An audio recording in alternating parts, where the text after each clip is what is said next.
The Steamship Authority is a proud partner in many Falmouth community events, including town meeting coverage, and for good reason. Not only do we have a terminal and offices here, about 1/3 of our employees call Falmouth their home. We always work hard to serve our neighbors, friends, and the traveling public. We recently put 7 new electric buses into service at our Falmouth parking lots.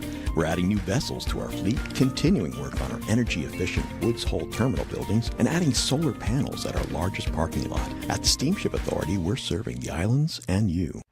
Welcome to the Falmouth Chamber of Commerce. The Falmouth Chamber is dedicated to working on behalf of our members to make Falmouth a better place to live, work, and conduct business. We are committed to developing the economic, cultural, educational, and civic interests of our community and welcome the support from all organizations to achieve our combined goals. Whether you call Falmouth home, are a summer resident, or a visitor, we hope you take advantage of all that the Chamber has to offer. Hi, it's Brendan from Crane Appliance. Since 1983, our goal as a family-owned company has been simple: to give our neighbors on the Cape and Islands a great shopping experience. Rest easy knowing our professional team will listen to your needs and help you pick the perfect appliances for your home. At Crane Appliance, we know how difficult appliance shopping can be. Our team is here for you. Crane Appliance, we call the Cape and Islands home.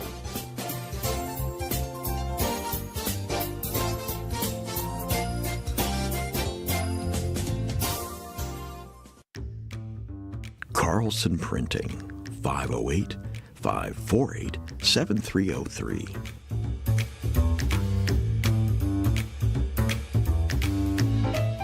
Our email address is carlsonprinting@gmail.com.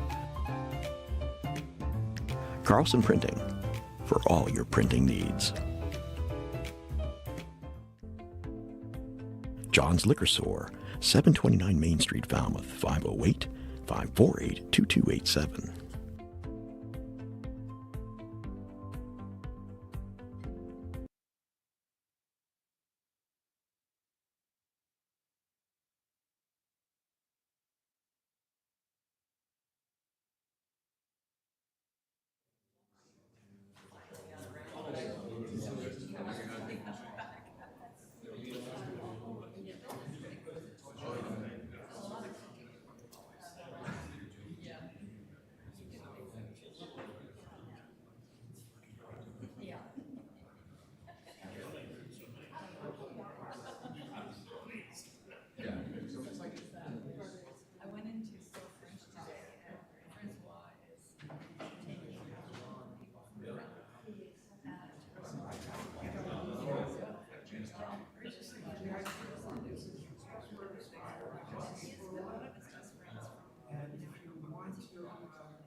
I'm going to call to order the regular meeting of the Town of Falmouth Select Board of August 10th, 2026.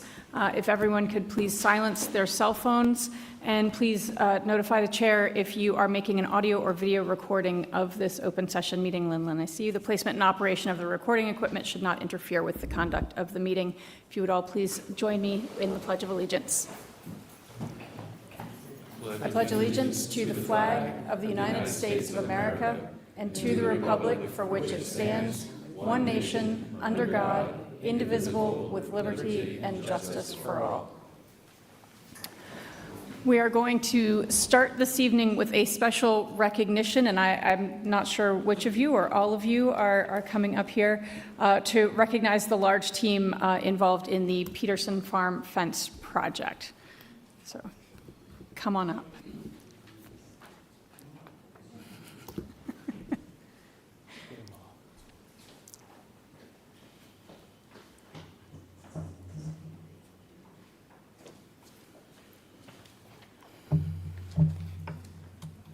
Greetings.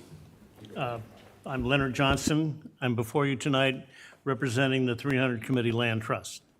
At our annual meeting on July 16th, we presented the 2026 Special Places Award to the team that built the fence and the gate at Peterson Farm. The project was indeed special. Several of the members of the team are with us tonight: Bill Hallstein, Bob Skilton, and Mark Kaspersik. And Joanne Miramoto, president of the 300 Committee, is here, and Susie Hallstein, a board member, is here. The team represented a partnership between Town Public Works, Parks Department, the Conservation Department, and a number of community volunteers. The team undertook a daunting task. They built a fence out of black locust logs. If you and I were starting to build a fence, we would not start with black locust logs. They cut them at Coonavista Reservation. Black locust is an invasive species, a very difficult wood, is extremely hard, and its one beneficial factor is that it lasts forever. Time does not allow me to describe the intricacies of the traditional method that they used, but they did not take the easy way. We have prepared a poster board so that people can see the various stages of the process. We thought that the town might like to display this in Town Hall. On Wednesday morning, we are presenting another one to the Department of Public Works for display at their facility. Peter told me he just had to have one. So here are the members of the team. Let's see, we're going to start with the DPW. We're going to start with Mark reading the names of the DPW highway people. Can you read it from here? You want to read it from here? Right here. Yeah, let me read from here. I can see it a little easier. I just want to thank DPW for all they have done. They were instrumental in this project, otherwise it never would have happened. So for DPW Highway, I want to thank Craig Atkinson, Calvin Bowen, Josh Clark, Scott Eustace, Christian Evans, Larry Flores, Jim Grady, Kevon Green, Scott Limitanen, Peter Marshall, Doug Potter, Matt Resendez, Craig Norton, and Mike Souza.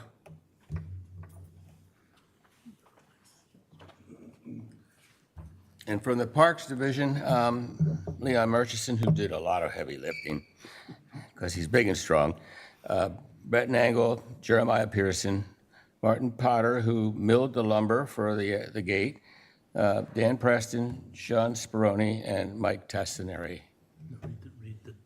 Peter and Mark.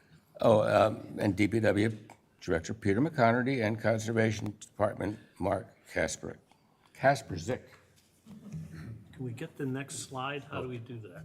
Arrow down. Arrow down on the keyboard. There you go. And the volunteers, who were wonderful and playful with their chainsaws.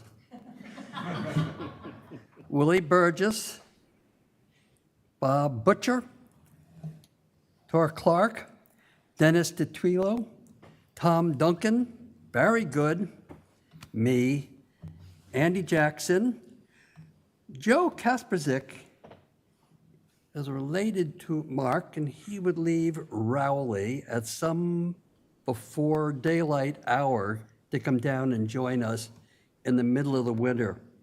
And he would be there before we got there. Pretty wonderful.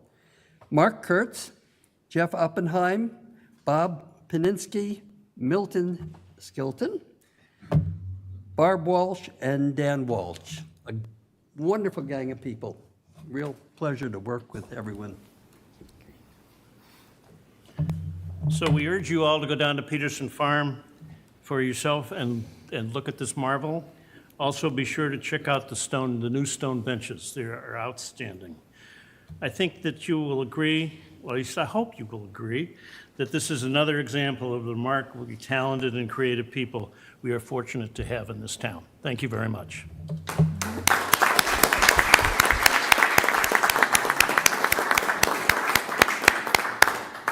Well, thank you for helping us recognize that special collaboration. Moving on to other recognitions, I would like to take a moment to recognize our lifeguards and all of our beach staff. Our lifeguards have truly earned that title this summer, facing multiple life and death situations, and today faced a really scary and potentially really dangerous situation with a car colliding into the Ellen Mitchell bathhouse at Surf Drive. And by all accounts, all of our beach staff, and also, and I'm glad, Mr. McConaty, that you're here as well, DPW and staff from Town Hall, by all accounts, really came together and worked very hard all day to respond to that situation, make sure that the beach department staff have a new location to start their days and do their jobs for the rest of this week, and make sure that that building was safe. So thank you to everyone involved. And Mr. Renshaw, I know you have a bit of an update on that situation. More details. Do you want to go ahead? I sure will. I just want to let the community know that thanks to Peter's hard work, the assistant town manager, Maggie Clayton, the beach superintendent, and all of her staff, and the IT department, we've actually moved the entire beach operation from the Ellen Mitchell bathhouse until it gets repaired. We have actually a contractor coming out to take a look at it and give us a quote. Anyway, we've moved the operation to the old civil defense room in the Garden Terrace section of Town Hall, the basement of Town Hall. So I encourage anybody that is still in need of a beach sticker, that's where you go, downstairs at Town Hall. And actually, we've got a couple of stations, I should say this, a couple of the beach sticker issue stations, the PCs are actually set up on the first floor down by the HR office. And for folks that have already visited and gotten maybe an original sticker, it's a small conference room just outside the HR. So that's where you go to get the sticker. For the next couple of weeks, we anticipate having a better idea of the timeline for repair in a couple of weeks. Well, thank you again, and job well done in a really difficult situation. Are there other recognitions? Yes, Ms. Klein. Just want to recognize all of the community members that come together to make the Woods Hole Science Stroll happen. One of whom is at this table. I was there with some out-of-town visitors, and it was an overwhelmingly joyful experience. And seeing kids learning about science and their adults learning about science, people of all ages. I encountered so many residents who had also brought along visitors, and it was just a really terrific event. And so thank you to all those who helped make that possible. Great, thank you. Not really official business, but the Porch Fest was really a fun, successful event, so just report that it was well done. Excellent. All right, moving on to announcements.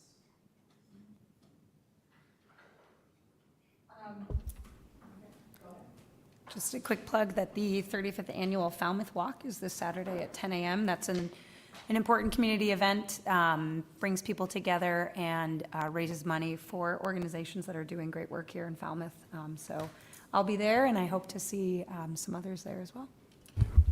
And if you want to register, go to Timber Bar at 6 o'clock on Friday. All right, terrific.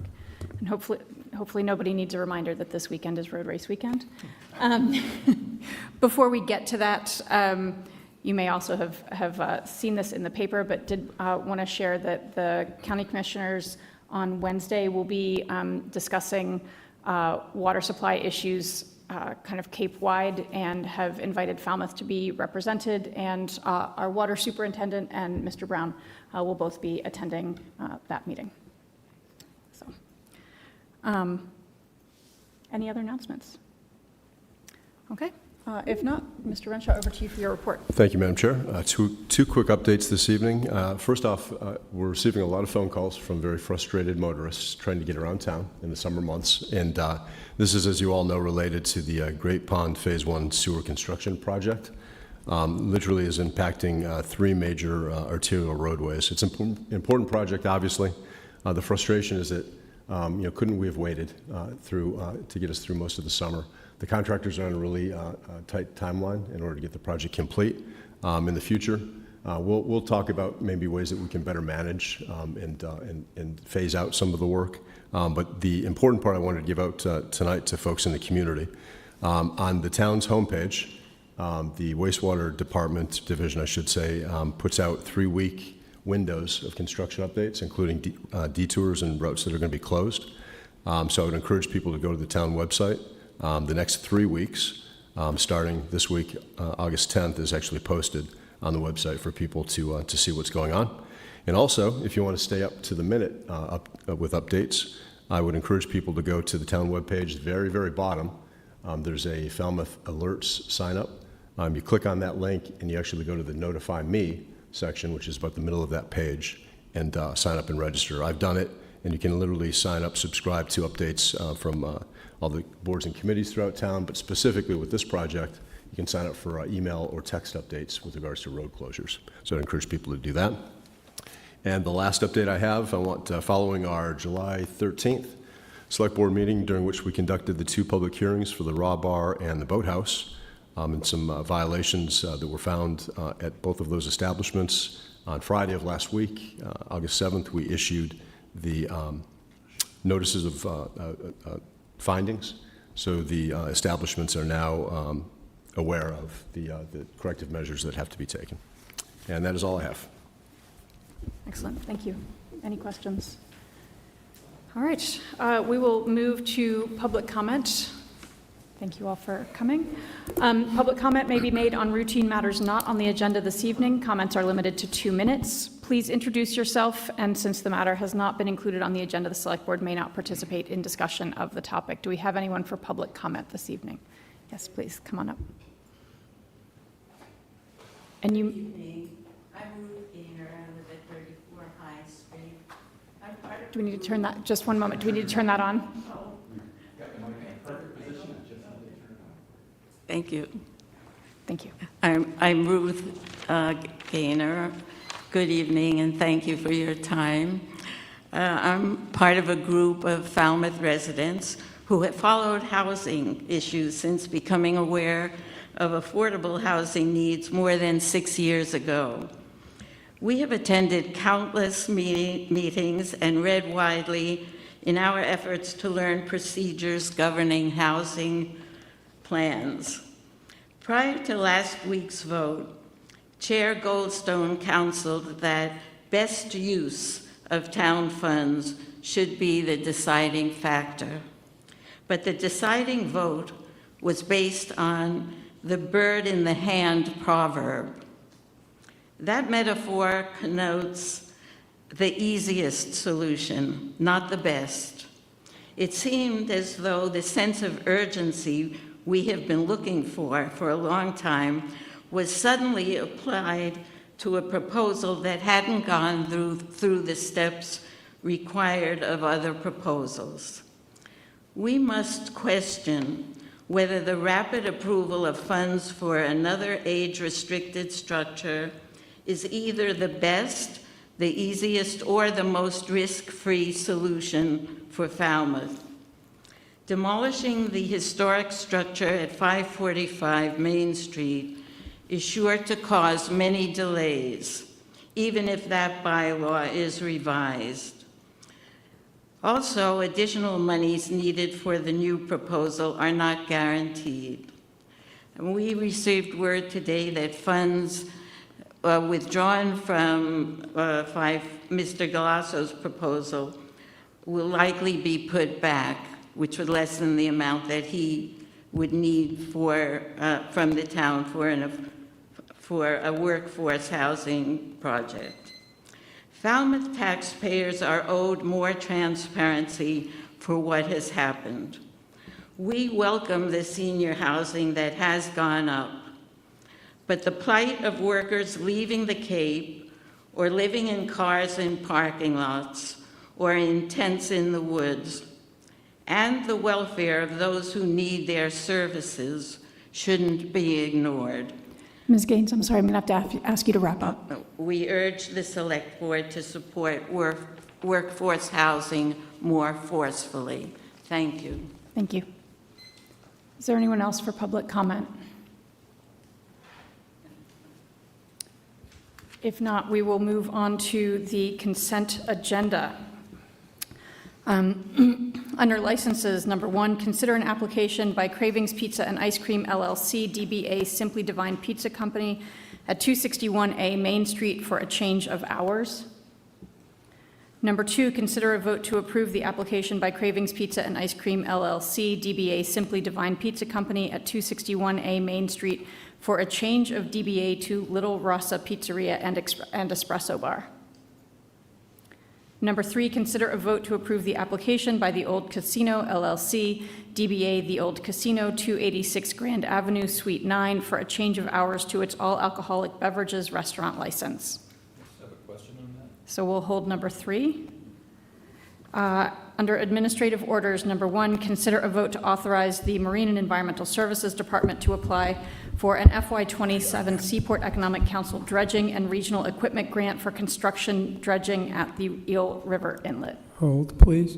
Hold. Okay. Do I have a motion to approve licenses 1 and 2 under consent agenda? So moved. Second. All those in favor? Aye. Aye. Okay, we will go back to licenses number 3. Old Casino, Mr. Brown, you had a question? Yeah, not an impactful question, but I'm just curious of what the current hours are. I couldn't find them anywhere. And if we don't have it, I'm still willing to approve it. It's just a I thought that had curiosity. been... Madam Chair? Yes. I'm sorry, I'm Alex Kahn's son. I can, Come right up to either of these microphones, please. Thank you. You want to serve breakfast, right? Nice to see you all again. Can you guys hear me okay? Yes. So I'm Alex Kahn's son, Chase. I was here. I'm the one who possesses the liquor license in my name as a manager. We currently operate at 11 a.m. And just from, I'll say requests from residents and guests coming to Falmouth, they'd like to, when we open up at 8 a.m., have the option to, buy like a mimosa or a, what's Bloody that one? Mary. Bloody Mary. Yeah, exactly that one. I believe that was the I'm example not a in big the fan of those, application. but other people like them a lot. Right, okay, thank you. Appreciate Yep. it. Thank you. Okay. That's all, I was just curious about that, so thank Okay. you.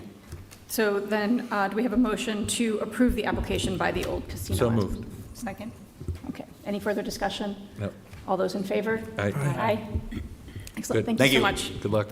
Okay, administrative orders, the Marine and Environmental Services dredging grant, Mr. Mascali. Yeah, thank you. I certainly have no problem with the authorization. However, this is an important project, and we know about the issues we've had in town with dredging, and I just thought a little explanation of the project might be helpful for the public to understand what's going on down there at the Eel River Inlet. Okay. Yes, so Madam Chair and Select Board Member Muscali, unfortunately, I requested someone from MES be here tonight to give a little bit more project details. I can say that the project has been being looked at for quite some time. The total value of the project, I think is reflected in the package, is about $150,000. There's a 50% match, local match that's required. In the background summary, it does talk about some of the issues that we're currently having with that particular inlet. It's problematic because of its narrowing width, creating a dangerous navigational issue because of the high velocity of the water that's entering and exiting the embayments. Very swift currents making navigation through and in the inlet difficult for even very experienced boaters. They intend to, if the grant is approved and we move forward with the project, likely we're going to move forward with the project regardless of whether we're successful with the grant. It's that important. Greg Frazier, the MES director, was asked to seek grant fundings for the project. We anticipate, as is indicated in the agenda reports, that the dredge material would be deposited on Washburn's Island to mitigate in some way for the loss of the bird habitat at the spits at the inlet. That's really the only kind of project details that I have. A lot of it was included in the packet, obviously. I can tell you that we understand this particular grant cycle is hyper-competitive. The state is anticipating issuing between 3 and 5 total grant awards, so it's a very competitive process. And the deadline for submittal is, I should say, August 17th, so it was important to get it on tonight's agenda so we could make that deadline. Okay, thank you. Yeah, I had also had a few questions. Mine were more related to how long this project would be effective for, right? So what's the time lapse between dredging and needing to dredge again, which is some variability, but if it's an expense, I'd be curious how long that would be effective for. And if the sand itself is a good match for Washburn Island, because that makes a difference for how long it sticks around. Sure, great questions. I can only offer partial answers. So we did get an indication from Greg that this is not anticipated to be an annual project by any stretch. It has not been done in a long time. I think if Greg were here, he would be able to offer, Greg Frazier, MES Director, would be able to offer more insight than I can, but even the experts would say it's hard to predict the flow of sand. So the hope and expectation is that this would last for at least several years, maybe longer, but it is badly needed. And then with respect to the relative match for the sand, I don't have specific answers, but as you probably know, we can't, by permit, we're not allowed to put it somewhere where there isn't a match. Thank you. I'm prepared to move to authorize the Marine and Environmental Services Department to apply for a FY 2027 Seaport Economic Council dredging and regional equipment grant for the construction dredging at the Eel River Inlet. I'll second that. Okay. We have a motion and a second. Is there any further discussion? Hearing none. All those in favor? Aye. Aye. Okay, passes unanimously. Thank you. Moving on to our first business item, consider a vote to authorize an application for Community Preservation Act funding for improvements to the softball field located at 340 T-Ticket Highway, adjacent to the school administration building. Mr. Renshaw. Thank you, Madam Chair. Our outstanding Recreation Director, I think, is it there? There she is, Julie Williams-Tinkham, ladies and gentlemen, is going to give us an overview of the project itself, but as you all probably know, as Julie's working her way to the podium, the Cape Cod Codgers, are currently utilizing that field, not exclusively, but they use it a lot, and it is in disrepair, and this grant would help us get it up to snuff. Julie? Yeah, the Codgers last year actually tried to apply for CP funding, and because they're an organization and not part of the town, they couldn't submit the application. So it is a field that needs work. Codgers use it almost exclusively. It's not, we do allow other people, but there's such a huge organization, and it's a field that they also care for. So they're currently doing a lot of work maintaining that field, but it is not super safe for them. It's the outfield, the field itself needs to be redone, leveled, there's ruts. The outfield fence is not safe, and there's also been some storm damage. If you've seen along Route 28, the black fence there along the administration field is in disrepair as well. So ideally, this project would have, be leveled, redo the grass and all the fencing, and put in irrigation. And it would be a fantastic field that the Codgers would continue to use. I think they said they're up to 350 folks that are participating in that organization. And it would be also available for other folks to use as well. Plus, it's really visible in town. It's right kind of in the middle of everything. And every time I drive by it, I kind of wince a little bit when I look at the outfield fence and the status of the field.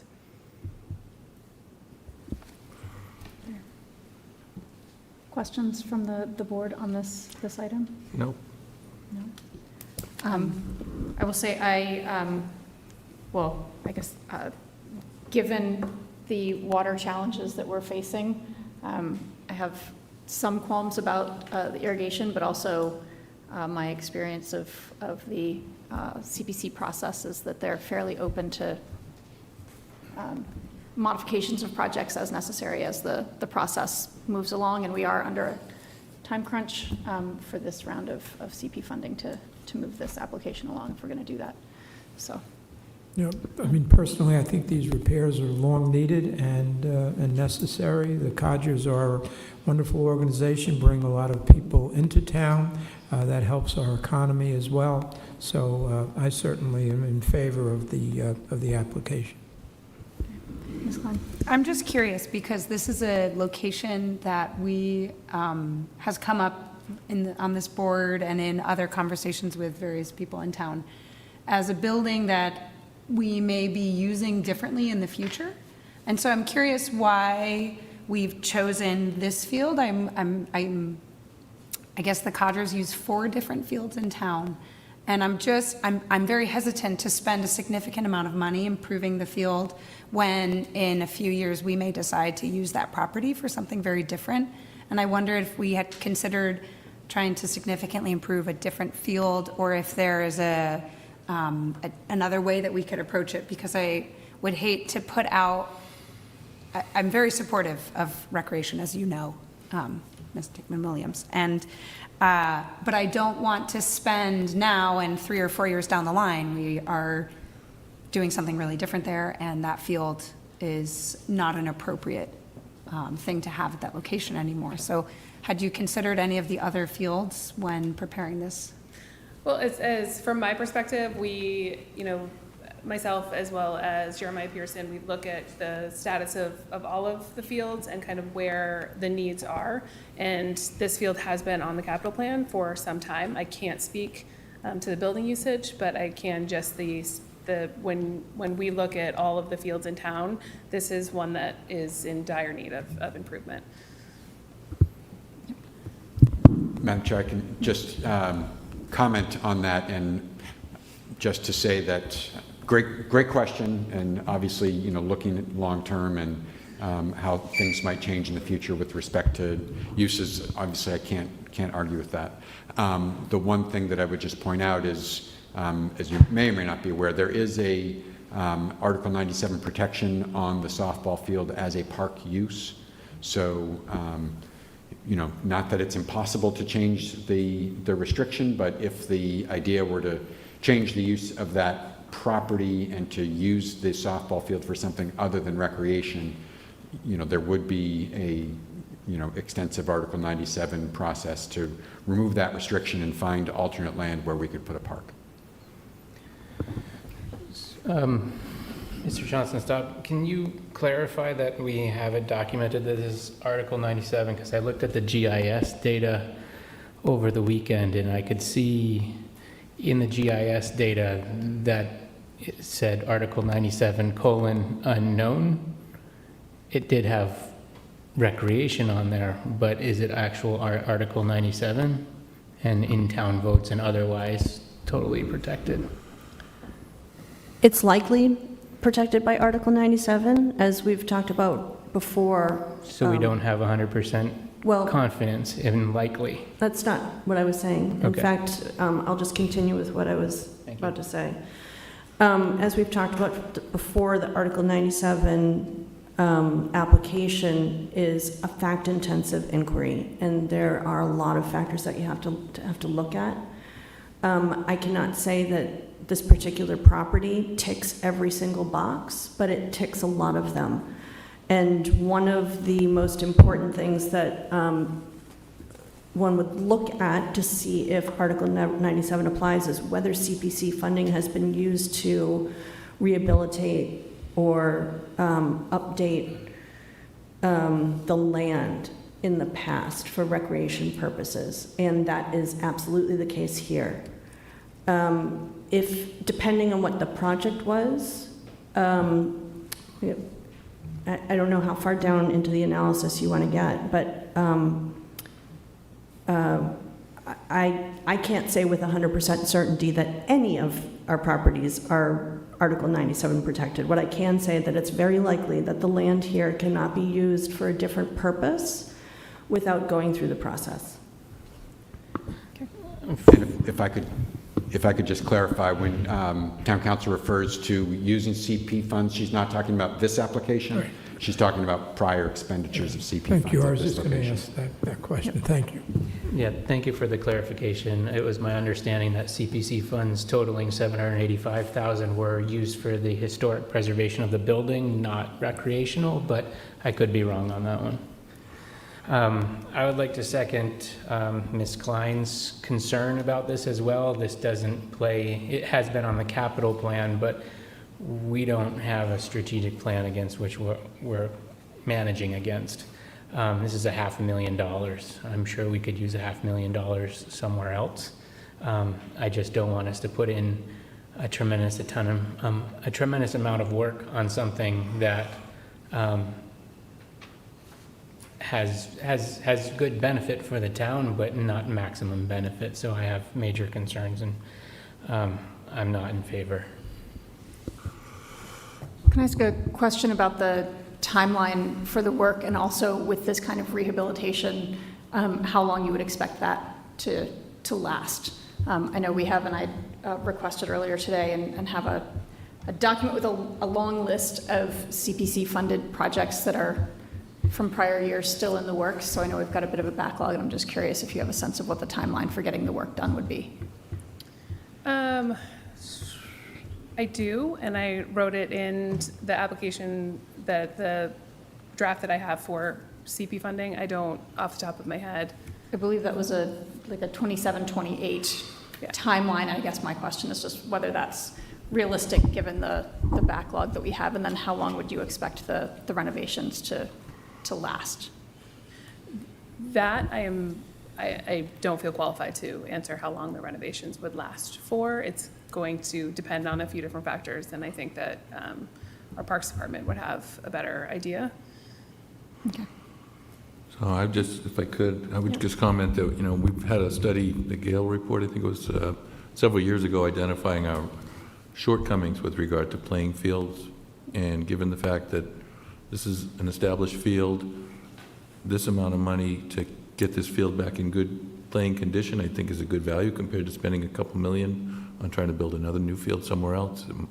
You might feel more safe about, because we have talked about this property for other uses, but at the same time, it's a field that's there, it's available to be used, and I know it's a lot of money again, but I think it's a good value and a good use of the money, and it's also a good collaboration with the Cape Codgers, who are taking care of it, because our Parks Department has a challenge to maintain the fields, and I think if we made another investment in this field, that they would be more motivated to even participate at a higher level of helping take care of it. So I think I'm in favor of it, in spite of all our financial woes. Yeah. Another question related, but not directly to this application, but given that relationship with the Codgers, is this a field where we should be looking at a licensing agreement like we've pursued with the lacrosse and soccer clubs for those fields where they're doing maintenance? Is that something that we have done or should be doing? I'm not aware of one, but there should be one if there isn't. Okay. All right. Is there any further discussion or other questions from the board? No. Do we have a motion? Yeah, I'll make a motion to authorize an application for Community Preservation Act funding for improvements to the softball field located at 340 T-Ticket Highway adjacent to the school administration building. Yeah, I'll second that. Okay. Motion and a second. Any further discussion? Hearing none. All those in favor? Aye. Aye. Opposed?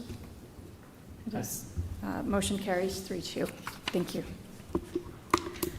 Okay, our next item, discuss and consider a vote to transmit the capital plan to the Finance Committee. Mr. Renshaw. Thank you, Madam Chair.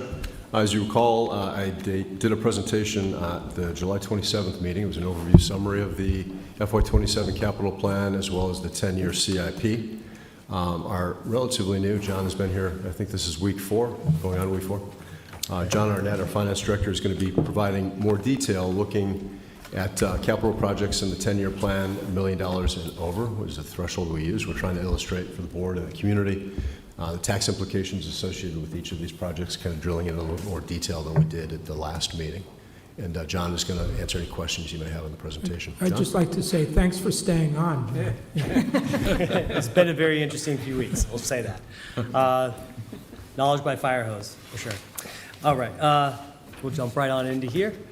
So, agenda, we're just going to be going over the process, the same slides that you sort of saw before. And then, as Mike just mentioned, the project's over $1 million we looked at. Then we're going to talk about the bondable projects and then the implications of those. Again, we're not going to spend a lot of time on this slide. This is the same slide that you saw before. The information that was previously presented, the data there is all the same with slight changes, which we'll talk about as well. But again, this shows the large amount of work that goes into building a capital project budget. All the details, the collaboration across all departments, and the communication up and out. So let's start out with the 10-year improvement plan. Again, this is the same number, the $104 million for FY27. The second number, which is the 10-year total, there's a little asterisk there. There was a little tweak to that number. This is the number that is the actual number. As there's transition in an organization, some formulas may be overseen or looked at. So this is the true value. Some made all of the totals and all the columns. This is the actual value right here. So that's the $885 billion. So this is the total capital spending from all of the projects. Another one inside of there's a $250,000 project that came in for Woods Hole drainage. That's also included in the free cash number. So that's why the numbers have tweaked slightly from what was presented previously. Excuse me, did you say all capital projects, including all sewer projects? Sewer, free cash supported, all of those included in the 10-year. Okay, great, thanks. So again, this was the same schedule as you all have seen before.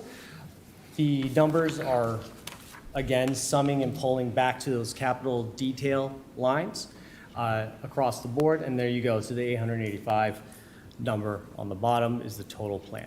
So again, the numbers are not really changing from the detail that was presented. Yes, ma'am. Just a quick question, though, because the fiscal year 27 total on this slide is $250,000 more, so that's that money that you just mentioned, right? Correct. That's the $250,000 of the that Woods Hole drainage project.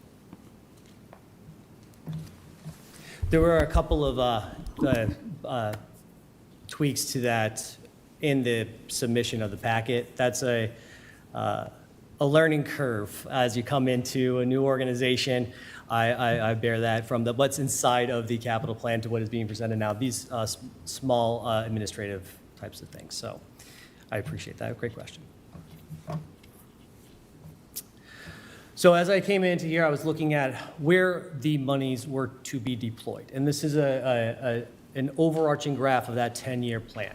Those are every dollar that is in that detailed budget and where the percentage is across the board. So you can see that the majority is going to wastewater, education, and then, well, wastewater is part of DPW, but you can see those main pieces as they're being funded through here. So when looking at use of funds over time, you want to make sure that you're looking at those large outlays and seeing how you can do things efficiently, where those monies are going, and a little bit more detail onto the public works, which is, it makes a lot of sense. Public works, they house fields, they house highway, they house everything under the sun that a lot of the capital bonded projects are going to go to. A lot of outlays go to this area. So as a summary, you pulled it over to the side, and you can see that 38% of that dollar amount is going to the wastewater, and then public works, water, and facilities. So the other ones in there are the other divisions, which are, I wrote it down, highway as well. So that's where the large majority of these outlays are going over time, which again makes sense. So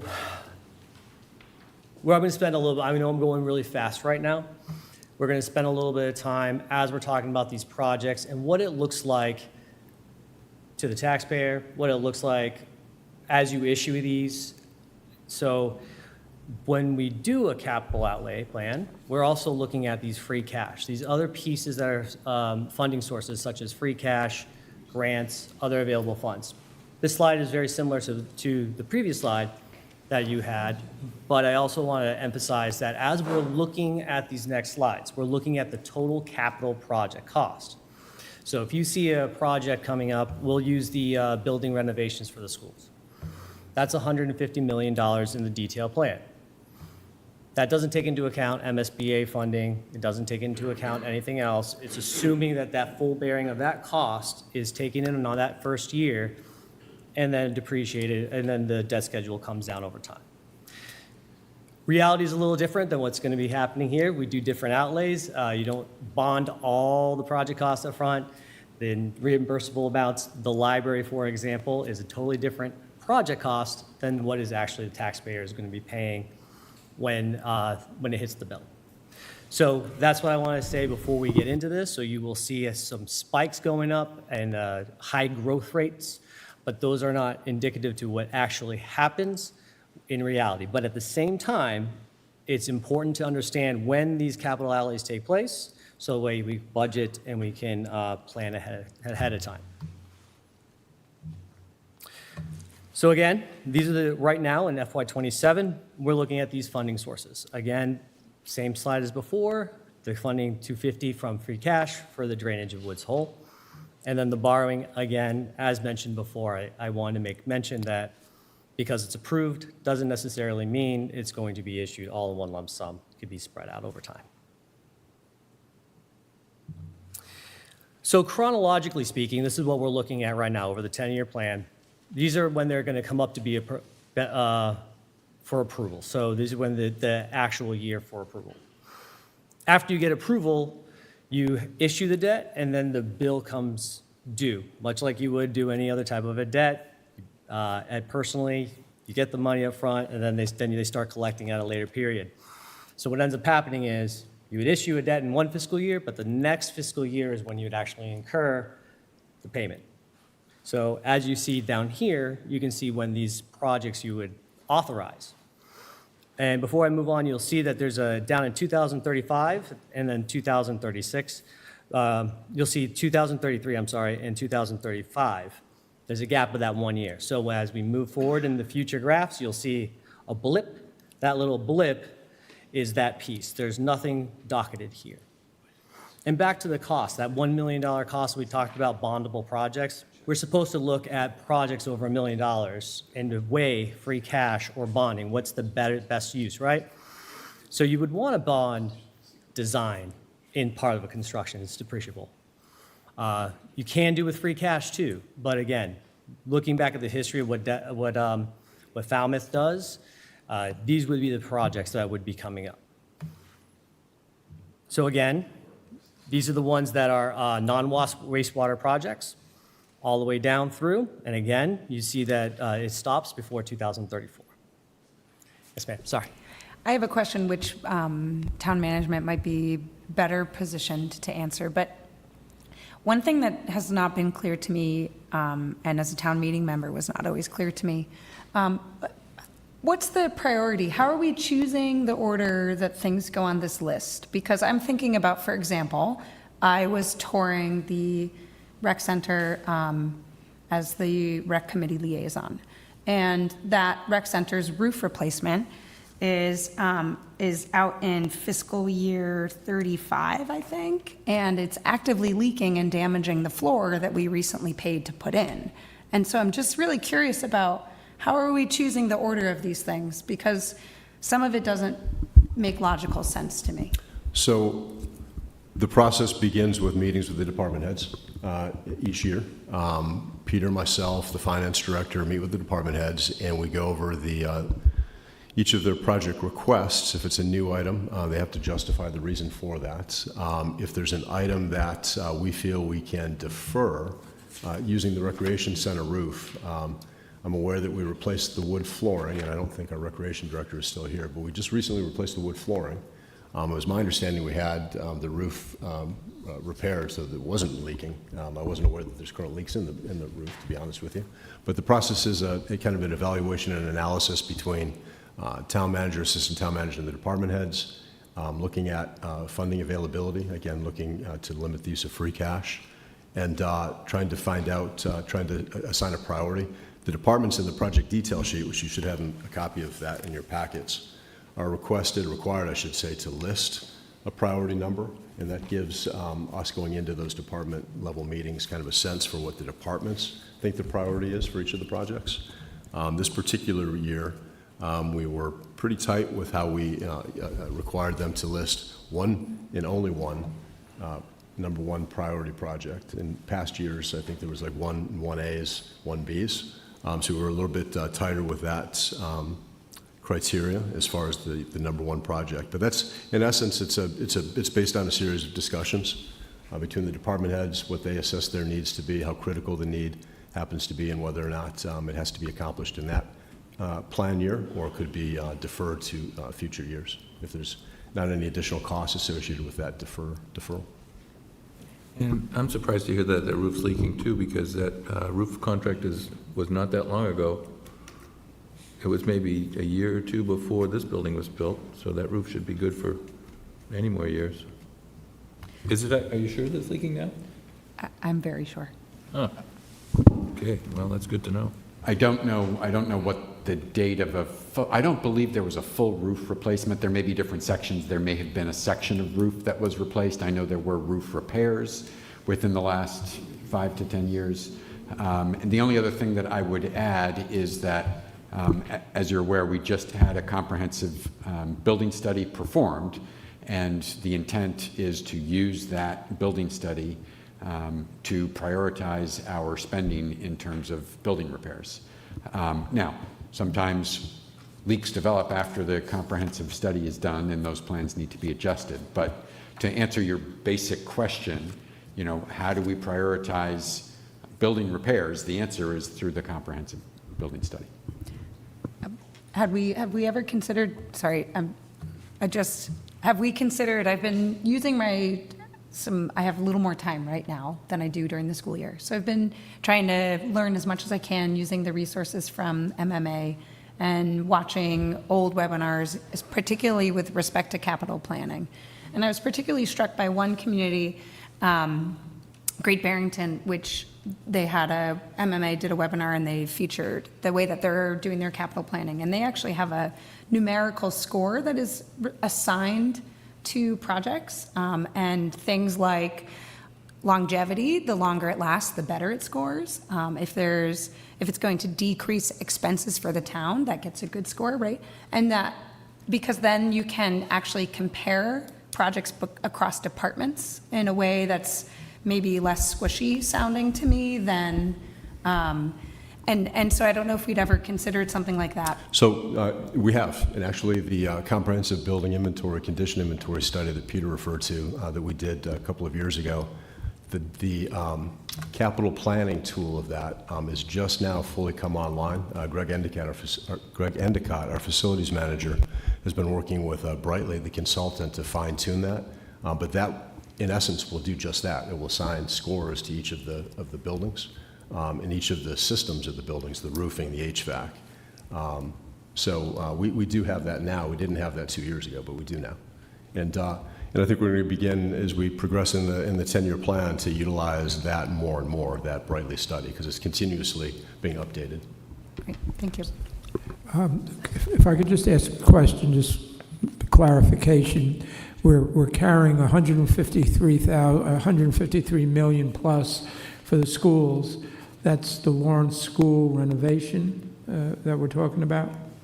I believe that 150 is for that renovation. Is that correct? The Lawrence? That's correct. But that does not include what we expect to get from MIFA for the grant, right? Correct. I've spoken with Paul, as well as some of the staff over there, about the renovation that's taking place. It's a really good estimate that has been provided. They're right now going through those plans right now with MSBA and going through that process to get that firm number in. So that's what we're looking at right now. Right, I just want, the public to be aware that it's probably not going to be 150 million out of our pocket at the end of the day, that's all. But I understand you have to show it that way, waiting for the money to come in or the grant to be approved. Well, if I could, it's going to really be a while before we know what the real numbers are, because it's 100 million to bring it up to code, and Paul just used the arbitrary number of 50 million for the renovations. And now that we're going to spend $2 million on an architect to really develop the plans and a cost estimate to get a real sense of what it is. So I wouldn't guarantee or expect that we would spend less, because it could be more. No, I just want to point out that we are expecting a considerable amount, 43% of reimbursement. That's all I'm saying, Doug. If we agree to their terms of what to include and not to include. You mean whether we have an auditorium or not? Well, we already have the auditorium, luckily, but...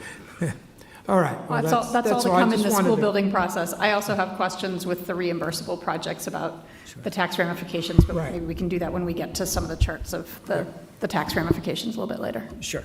Yes. Part of this slide was also talking about reimbursements and things of that nature. For example, the clean water can reimburse 25% of projects 1 million and greater, all these types of other plans that come through. So yes, this is, again, as an example, as a process to figure out and sort of get a baseline for what those impacts will be. So another way to look at it, this is, again, these are the large projects as you go through time stacked on as far as the total projects that were funded by issuance year. So again, if there is FY27, then we would be looking at those costs coming online in 2028, so forth and so on. Back to the 2034 no request over that bondable period, then you can see right there, there's nothing in that FY 2035. Again, these are those larger pieces on those prior slides. I thought it was just a really great example so you can visualize these larger as they're coming in and the authorizations.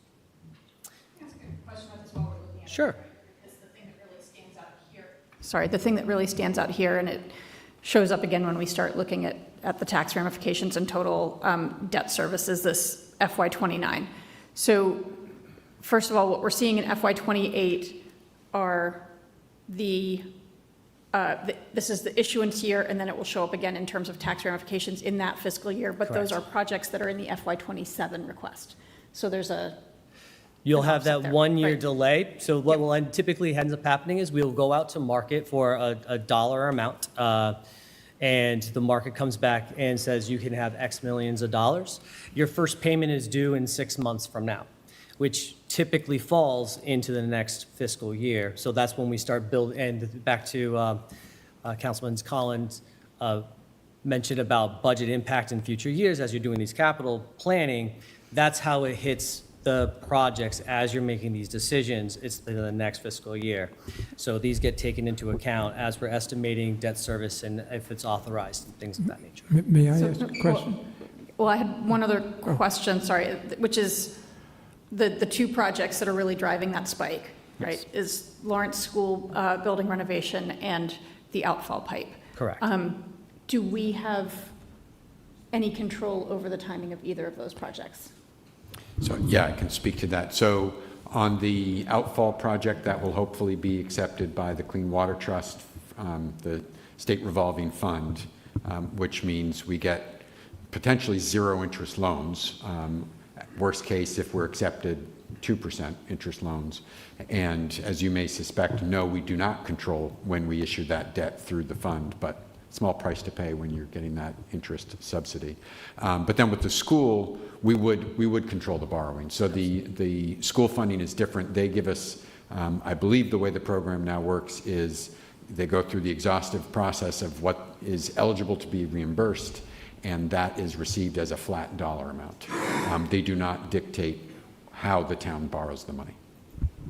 Correct. So that's different than the library process that we're currently in, where the timing of borrowing is very strictly mandated by the state. So no, even in the case of the library grant, the library dictates a timeline about when you get design funds, when you get authorized for construction funds, but then it is a reimbursement. They don't, to my knowledge, they don't, again, tell you exactly when you need to borrow the funds. They're particular about the town meeting votes and the timeline for the town meeting votes, but not when you issue the actual bonds.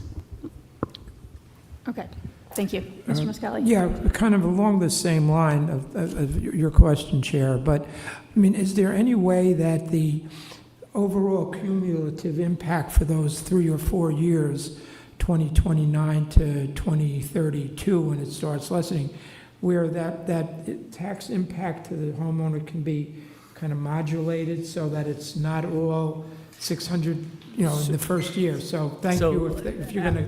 Great questions. I'm loving this. This is great questions. As someone who loves finance, I love these questions.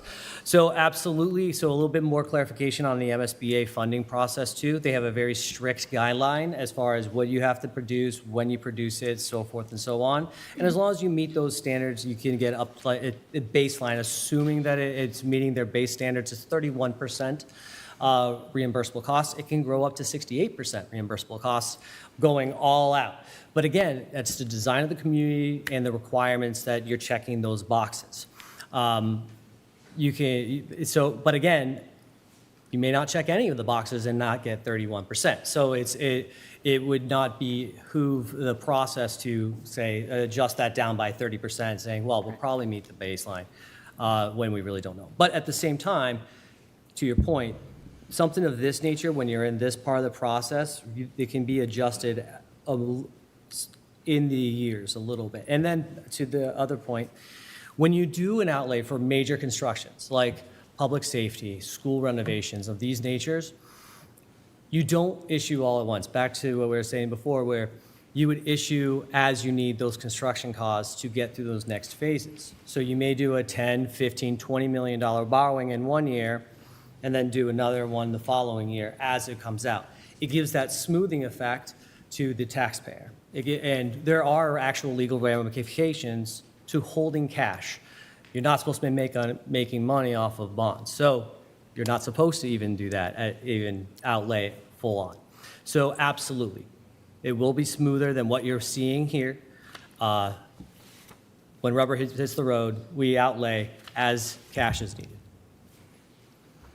If I could just add on to that, and I think one of John's upcoming slides is going to illustrate this as well. This graphic is somewhat misleading in the sense that by the very nature that it's borrowed funds, take the $60 million, 65 million police station, that's not going to hit in 1 year. That's going to be spread over 30 years, right? So there is still, the question is still a really important one, and John's talking about how we can further mitigate the peaks, so the beginning borrowing, because it does start higher, and the way the town borrows typically, although we have choices here too, typically we pay declining debt. So year one is your highest total debt service, and then it gradually declines from there. But again, this illustration appropriately shows when the borrowing is authorized, but not how it's going to hit the tax bills and not the annual debt service, but the future charts will show that better. Yeah.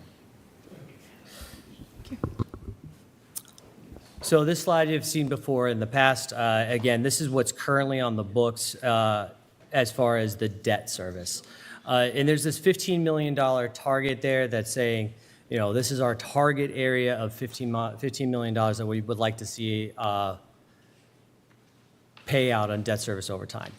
As you can see, it's a declining schedule. You can see what's authorized, current, authorized but unissued. So if you just take a look at that top line, you can see if we were to issue everything and do all the capital projects, right now that's on the books, that's where the schedule is. The next slide is going to, because you saw those $150 million project, the $65 million capital project, the next slide is going to jump really high because it's going to stack on top of that. So that's what it looks like. So it looks like as if it were to go out all at once, scream up really high, this is what that would look like from total debt service, authorized but unissued over the time. And again, This is assuming we do the full outlay, no grant-supported funding. This is all of those things. So again, this is those worst-case scenarios. But again, this is just showing you what that looks like over time. And one question here, the $15 million target, that's self-put, I mean, that's... Correct. There's no, other than, that's what we're shooting for, requirement for that. Right, so the town had a long history of limiting borrowing so that any borrowing that was introduced could be done without increasing the tax burden. That was the 15 million. As we've been saying for a couple of years now with the capital plan that we're looking at, if we do if we do less than half of the projects on the plan, we're not going to be able to stay within that 15 million. But for many years we did, right? And that was part of, we had 10 years between extensions of the sewer plan because the target was to stay within the below the $15 million total debt service. Okay, thank you. So just looking at those projects again, these are the new debt service pieces coming on board. The new total debt, not including wastewater, the new total debt with wastewater. Again, stack charts. It's that area above, just sort of spread out, and you can see the difference in pieces right here. Now, this is the slide that is really telling. When you're looking at the cumulative, that's what we've been looking at over time is cumulative dollars, right? Cumulative tax impact. This is going to show that impact as far as a tax rate change, right? So what does that mean in real life? Well, in real life, that if you're going to accumulate everything over time, that's how much it would be on the top. On the bottom of that graph is that it was year over year as that issuance were to come on. So in FY29, that's why you see it spike up. Again, the numbers that you would see on that bottom line, year over year change, would be much smoother than what you're seeing here. And again, I will restate it, is that this doesn't take into account reimbursable costs. This is total project costs. So it grows. Yes, the debt service is going up. It spikes up very quickly right there, and then it plateaus. Because you're seeing that, and as Peter mentioned before, was that it has a declining debt service schedule. So it's coming down while some other pieces are coming up. So you're seeing that offset, that actual change year over year by each issuance flatten out. Again, it would be much smoother than this because we would be doing many more issuances rather than just one issuance for these large dollar amounts. It smooths those lines out. And just to confirm, this is for capital projects. This doesn't factor in any of our operating budget deficits, correct? This is just factoring in purely capital, $3 million, the bondable projects as listed before. So for tax impacts, if I'm thinking about this in totality, we have every year 2.5% plus this, plus if we have overrides for the operational budget, it would be those three pieces would be going together. Of those revenue sources listed, and then other revenue sources that change over time would be the state grant funding and things of that nature, which would also help push those costs down as those increase. And then obviously there's operational costs that management can look at and sort of become more efficient. Okay, thank you. So this would be the impact as far as the dollars, and as that would be concerned for the cents and the dollars that would change. This would be as to the median single-family property. So the cumulative impact, you can see how it comes up, and again, this is not smoothed out. This would be assuming all debt comes on, and it comes out to that 1,000. And then it becomes that per issuance cost, and that's why it's flatter. And again, it would be much smoother than what is being listed right now. But this is again, those dollars, this is the dollars. People don't think about it in terms of a couple cents on their assessed value or things of that nature. They think about this piece here. So again, the change year over year would be this. Can I just ask you, can you clarify for that, cumulative, are you implying that we're never actually going to feel the effects of the cumulative because we're going to moderate it with the per impact? I don't really understand this slide. Yeah, so the total dollars of a single, as the assessed value, right here, right? Your dollar would be $150 the first year, and then the next year, on top of that 150 would have been the difference between the two. So we're stacking the cumulative debt service. So the debt service is just the total dollar of debt service outlaid at that time, and then put in dollar terms. And it's just taking it on versus just in issuance, right? So that $150 million that we're looking at from FY '29, and you add that one plus 28 debt service, and then that's how you get 2030. You're kind of going on and you're just including those debt services. Every single issue adds on to the prior one. All right, so if I could go on, early on in your presentation, there was some pages that we kind of blew past, which I found kind of concerning, was the total cumulative impact of the tax. And I thought I saw somewhere by the next 20 years, it's up to a 50% increase over where it's at now. Am I understanding that correctly? Something. I don't know if that's a page that you developed. It's page 63, I believe. 63. He's talking about the PDF. Oh. Yeah.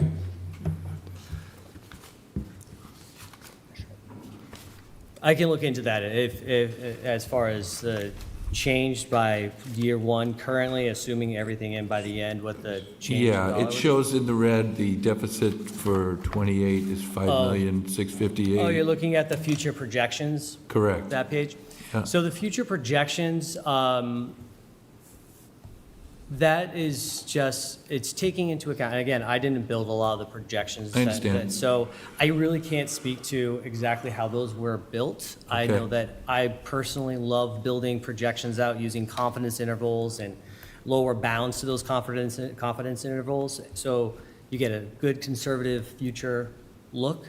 I haven't had a lot of time to get into those pieces on out years yet. I apologize. Understandable, certainly. So if I'm understanding correctly, the overall impact in the year 20, if all the tax increases relative to capital borrowing over the 9-year period would total approximately $1,100? That is correct. So at the end of it, that would be what someone had paid on an average or a median price for 8 years prior leading Correct. up to. That's a great way to say it, yes. And am I correct that the median assessed value doesn't change? I think I had this question once before. So when we're looking at the tax impact, we're still talking about a $749,000 median house here in Falmouth? That's correct. Even in 2037, that's the number we're using for that slide. For forecasting, we do not change the median value, but just bear in mind, if we did, then the rate would go down accordingly, and the total tax dollar bills would not change. Right. Yeah, okay. Just wanted to clarify that. Thank you. So I have a question. I mean, I keep going back to that spike, because when you look in particular at this graph and the other one of debt service over time, right? By 2031, we've basically stabilized. There's a little bouncing around, but we've basically stabilized. So what we're looking at is, in my mind, is a 3-year problem, not a 10-year problem. Although maybe we can spread that out, right? It's Right. these 3 years of that steeply escalating tax impact, which is really driven by a very small number of very large projects, some of which have some uncertainty in them. Right. One question I have in looking, and again, recognizing some of this is in is in the projections that you haven't necessarily had a chance to dig into from the operating budget, but is how we think about the use of the capital and debt stabilization fund. And what's in some of those projections is using like $2 million a year in some of those out years. And I guess my question is, should we be considering a heavier use of the capital and debt stabilization fund in these early years? We've got 17 million in there right now. Since we have this 10-year outlook, we have a good sense of what's coming, and we know where that pain point is. how should we be thinking about the use of those funds? And that was what I was really driving at, the question I asked before. I mean, that $650 or whatever it is in FY '29, is there any way that we can get that amount lower and, kind of equalize it in those 3 years so that the big hit doesn't come in FY 2029 when we're looking at a almost $700 increase? Yes, those are all decisions that can be made. There's some that are already set and moving forward, like the library, for example. The large school project, again, they're at that process right now, so there's not a perfect timeline. My job is, part of my job is really to focus in on how we do issuances and ensure that it makes the most sense at the least cost. And then as far as breaking these projects up and moving them, again, these are management decisions on that one too. But as far as other uses and sources of funds, the debt stabilization fund, there are all great options to doing it. You hold on more cash in order to keep a higher bond rating. That's really great. That's important to have. Or you use it to mitigate the outlay at the very beginning to lower your debt service payments. Also a good option to have. Things to bear in mind, and I'm building it right now, is that there are policies, and again, policies are guidelines and directives that we should stay within. Auditors will, if you get out of those guardrails for a little bit, they just say, hey, what is the plan to get back into the guardrails really quickly, right? So when you have the debt stabilization or any other types of these funds that have a policy threshold, we need to be taking that into account as well. So as operational costs increase, and then you have these percentages according to these budget outlays out years, we need to be taking into consideration a transfer into those stabilization funds and not out. So all things that need to be wrapped in together and decided as you build a capital plan budget and these outlays and these future budget years. One more? Yeah, go ahead. Yes. With all of this borrowing, do you foresee, or would it be conceivable that our bond rating might change because of how much we are borrowing and going forward? So, I mean, we've had a wonderful bond rating up to this point, but I'm just wondering if there might be a negative to all this borrowing we need to do. Great question. John, you want to take a stab? I'll take a stab at it. Okay. So S&P, they have actual guidelines as far as how they're going to calculate your bond rating. Things of liquidity, the ability to pay. So if you are doing these debt excluded dollars, that's looked at much more favorably than a non-debt. So it's held into the general fund and it's pressed across everybody, and it's part of that tax levy against the debt, the Prop 2.5 increase. So those pieces are vital when it comes to the bond rating. Liquidity, general liquidity in the background. How much cash do you hold on hand is vital to it. Growth, population, all these pieces play into account. But also one of those things is management. Is management forecasting, looking, and taking into account these questions? The questions that we're asking tonight are the questions that need to be asked and raised rather than just going out and just doing these. We are looking at it intently, and we have analysis to it, everything that we're doing. So to the question, yes, it may. However, with that being said, there are other opportunities where it may not. So it's a lot, but at the same time, there are options here that we can mitigate that problem. Mr. Reed? So a couple concerns here. One, again, I'm going to say this.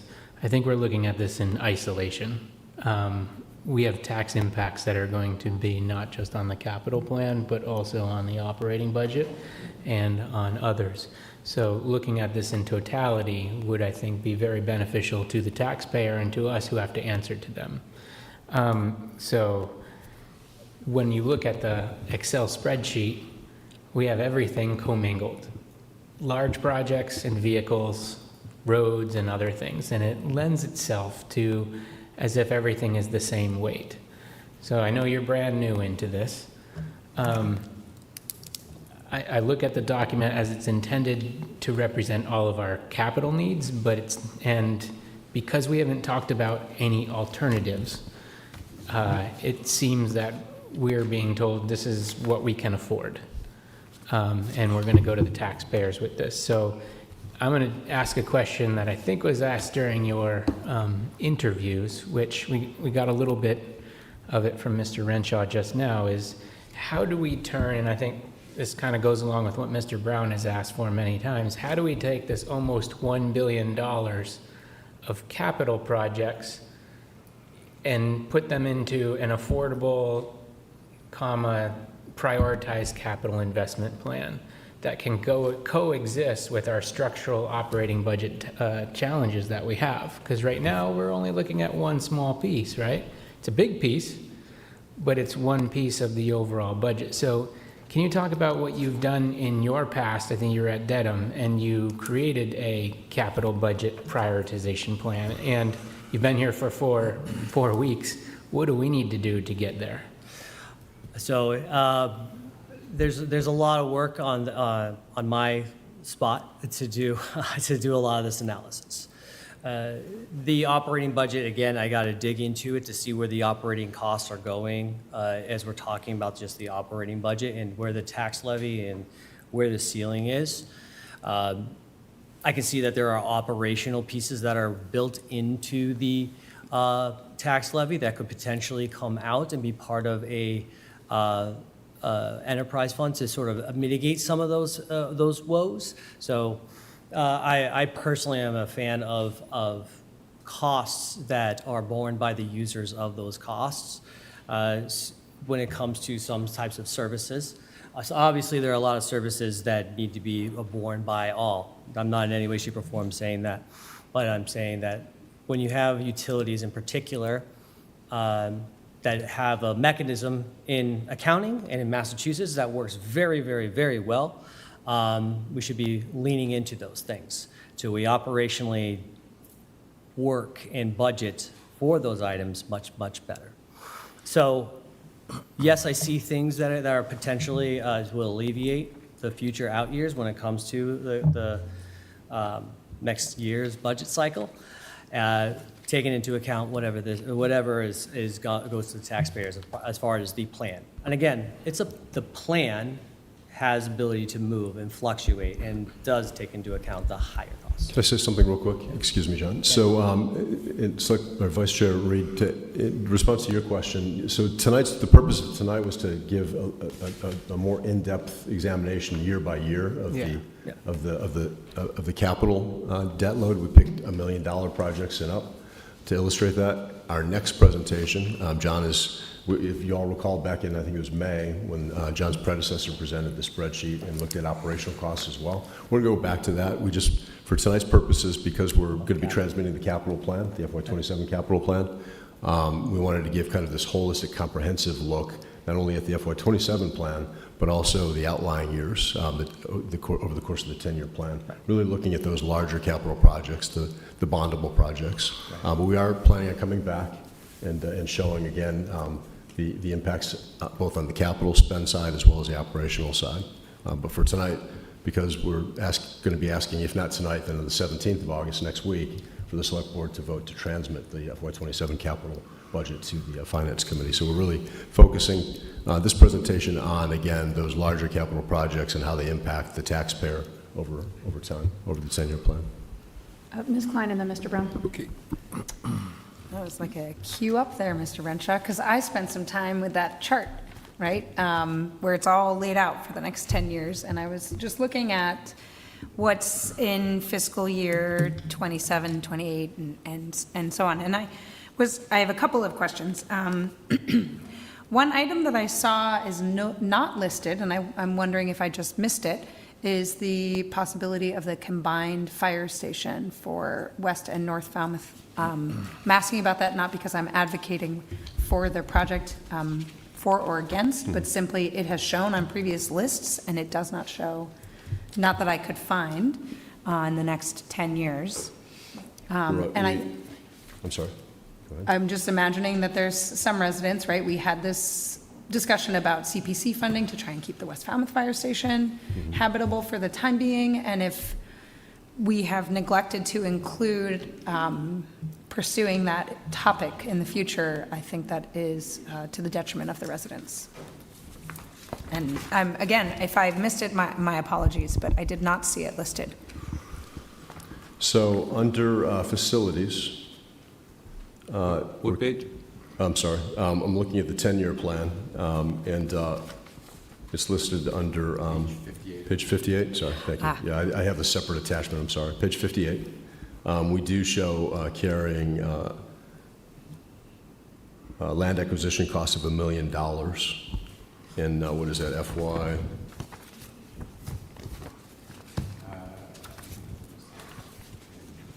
FY29. In design, and $950,000 in design costs for that consolidated Northwest Corridor station. Okay. Also in FY29. When will we have an opportunity then to discuss those projects that are not the capital budget that we're transmitting this evening or next Monday? Because, you know, my first thought is if we think we're going to buy a lot of land for $1 million, that we could build a large enough fire station on in that part of town, I think that we are mistaken in that regard. And I also have questions about, for example, over the 10 years, the amount spent on roads and sidewalks is accelerating and it's increasing year over year. And I'm just wondering if there's a reason for that. And so I guess I'm maybe like Mr. Reed, struggling with when is the time to ask some of these questions that I have that are... Tonight. Okay. Great. We're reviewing the 10-year plan, so this is part of the process over the past couple of meetings, and there will be more. But tonight is that time to ask those questions about program year. You know, is it FY29 the correct program year, the prioritization? There's a lot of detail provided in the project sheets that are included in your packet that the departments have provided, and then again is that collaborative process between Peter, myself, and the department heads putting those detail sheets together. But yet tonight, next Monday on the 17th, asking those questions, it's important. And we've talked in the recent past about having a community meeting where we're trying to get a better sense from the community in terms of prioritization. We talked about one tonight with regards to fields. Is that a priority of this select board in terms of enhancing the quality of our athletic fields and athletic amenities? I get a lot of emails from residents wanting to invest more heavily in parks, in athletic fields. So that's a policy decision that the select board needs to give guidance, and I can give recommendations. We had one tonight that recommended improvements to the Codgers baseball field. Mm-hmm. But whether that going forward over the next 9 years of the plan is a priority. Yes, Mr. Brown. And so that's exactly what I was going to bring up, is that this is the role of the select board, I believe, is to prioritize the political will of the town and not send things to the finance committee that we're not really supportive of. And I don't think right now that we're in a position to be ready to build a new fire station, honestly. And so I was going to make the suggestion tonight that we take out the money for the study, take out the money for the acquisition and the, you know, everything to do with the combined station, because I just feel like we're not in a position to be able to successfully move that forward in the next several years, really. So Madam Chair, if I could respond to that. Select Board Member Brown, as you know, and there's money in this budget request for a study that's going to evaluate the siting based on call volume, response times. Mm-hmm. Having outside consulting give us that, and again, to be able to make data-driven decisions. Until we have that, I don't think the McGraw study that was done 5-6 years ago went into enough detail with regards to response times. So really looking forward to doing that study, and that will inform our decision going forward whether we keep this, whether that makes sense to construct a combined station and go to a 5-station model versus the 6-station model that we're currently operating under. Well, I understand the concept, and it's certainly a valid concept and a good planning tool, but if we don't have the money, what's the point? And if we could just take a few things off this long-range capital plan, I think it'd be more manageable for everybody. Maybe we could spend that money on fixing the roof on the rec center and some other more practical And things. so operationally, it's becoming more and more of a challenge, as you all know, with the 6-station model and the current staffing levels of the fire rescue department to bring a minimum staffing of 16 on a day-to-day basis. So that becomes an operational kind of a challenge for us, continue to operate in a 6-station model. Now, whether we, the recommendation from the study says that makes the most sense based upon geography and staffing levels, but that's the information that I'd like a consultant to help gather that data and give us some direction.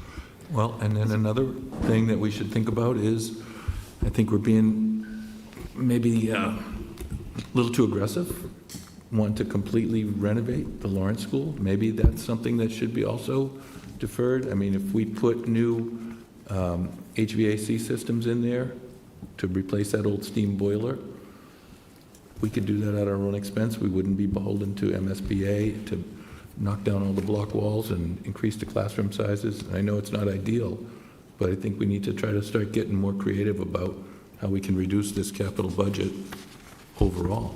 So I think I'll say two things. I mean, with both the fire station and with the Lawrence renovation, we are currently in processes to decide what the end shape of those projects will be, right? And so what is in this, the way I view what is in this extended 10-year plan is our current best estimate and some placeholders, right? And that's really important for looking at viability and thinking about the pacing of the really large projects that are the bondable projects that drive tax ramifications for Falmouth residents, for taxpayers. That is somewhat distinct from what we are on a timeline to transmit to FinCom, which is the FY27 capital request, right? And obviously having that 10-year context is really important for thinking about whether FY27 is right-sized, but they are also distinct, right? So I think it's important to have those placeholders there for Lawrence, for the fire station, but we're looking at, we're gonna do the analysis to figure out what would be the right fire station model, and then we can tackle the question of, okay, how do we get to what would be the right fire station model? And we've got a placeholder in there with our best estimate of what Lawrence School renovation would cost, and we have a school building committee that's starting to meet, and we'll be going through that process to figure out what is the appropriate approach to that building, and those numbers will change over time, but that's not what we're transmitting to FinCom this week or next week. We are transmitting the 75,000, right? Yes, to do the assessment? Right. Yes. Yeah. And I guess I would say I agree and disagree with your assessment of the role of this board. I think our role as the executive branch is to provide clear strategic goals and direction and to hold accountability to those, and we do that through the strategic plan and through these conversations. Our role is to take a look at this big picture in the long term and the tax ramifications and figure out where there are obstacles and opportunities and levers and creative ways to think about this and policies that are needed to point things in the right direction. But I don't know that line-by-line audit of every vehicle purchase is necessarily where the select board needs to be spending most of our time and focus. I'm not doing that. Yeah. I'm looking at the big things that we can talk about, that we can mitigate some of this expense that's going to be coming up quickly. So if I may, and then I'll stop. So another great example, on the first page of the 10-year plan, you'll see beginning in FY28, so next fiscal year of the capital plan, $10 million over 5 consecutive years for building improvements, and that was a direct result of that comprehensive building study that we had done. And I'm just saying, for years, the town of Falmouth has not invested, in my opinion, enough to maintain the current facilities, and we're paying for some of that now. In the police, and I'll use the police station as a great example. Yeah. So that $10 million investment spread over five years from 28 through 32 should be ripe for discussion. You know, is that enough? That's based upon Greg Endicott and Peter McConerty taking a look at the overall conditions, building condition study that was done and trying to program that out so that we don't overstretch our resources. But that's a great discussion to start having. Is that going to be enough? And I'm going to ask Greg Endicott to come in probably at one of the first meetings in September and provide the board an overview of that dashboard and that report. You see bits and pieces of it in the monthly updates that I send out every month in the facility section. It's going to be a very valuable tool for the select board and us as management to help, again, identify those buildings and facilities that are most critically in need of improvements and repair. Right, so that we're not putting a new hardwood court down without repairing the roof over the top of it. Certainly, but my point is also I've been honestly asking for over a year to have a workshop specifically about this 10-year capital plan and taking some of the stuff out of it, divest some of the buildings, you know, talk about the things rather than just the status quo that we got to continue to maintain it. Maybe there's buildings that we don't need that we're replacing the roof on. That's what I want to talk about. Yes, Mr. Reed, and then I know we have multiple members of the public here who may want to comment as well. I think I'm going to second what Mr. Brown is asking for. As the person with probably the least amount of extra time, I think we do need this type of review. I think it's good that we have the comprehensive building study, but as you've also noted, we have many other studies underway. I think if we can merge these together to then create a game plan of priorities and discuss, maybe it's something that we let fall into the ocean because we don't need it anymore, a building of some kind, and we can better use our research. We lack that discussion and plan as policy setters to then be able to back you up with the decisions that you make. Right now, we're given a very long list, a list that is not a plan. It's just a listing. It changes. There are things that are added, things that are moving, things that are that disappear. And I don't think our strategic plan has helped you appropriately with where we need to go with this. I would also tie into the bigger local comprehensive plan. We don't have direction as a board right now to be able to tell you, this meets our goals or this doesn't meet our goals, or this should go away or this doesn't go away, because we haven't had this comprehensive view. We're getting it in bits and pieces, and I don't think 60 minutes tonight, it's the first bite of many, and I think I will again second the request of a multi-day, multi-phased approach looking at $1 billion of capital plans, but also a way to look at it with the deem of affordability. No one has yet identified for me how we are determining that this is all affordable, other than, well, we'll let the taxpayers decide. I feel like we can do some homework there too. So I'm going to bring it back in. Madam Chair, we have a job tonight where we are looking at 2027, ultimately in isolation against everything else right now, to transmit to the Finance Committee. So what do we need to discuss tonight for the 2027 stuff? Oh, I think we're going to vote on it next on the 17th, right, ultimately. Yeah, that's our deadline. That is the absolute deadline. And I guess my question to my colleagues is, this is great discussion. It's something that's absolutely necessary. I think this select board and management is way ahead of what has been done in the past with respect to looking 10 years out.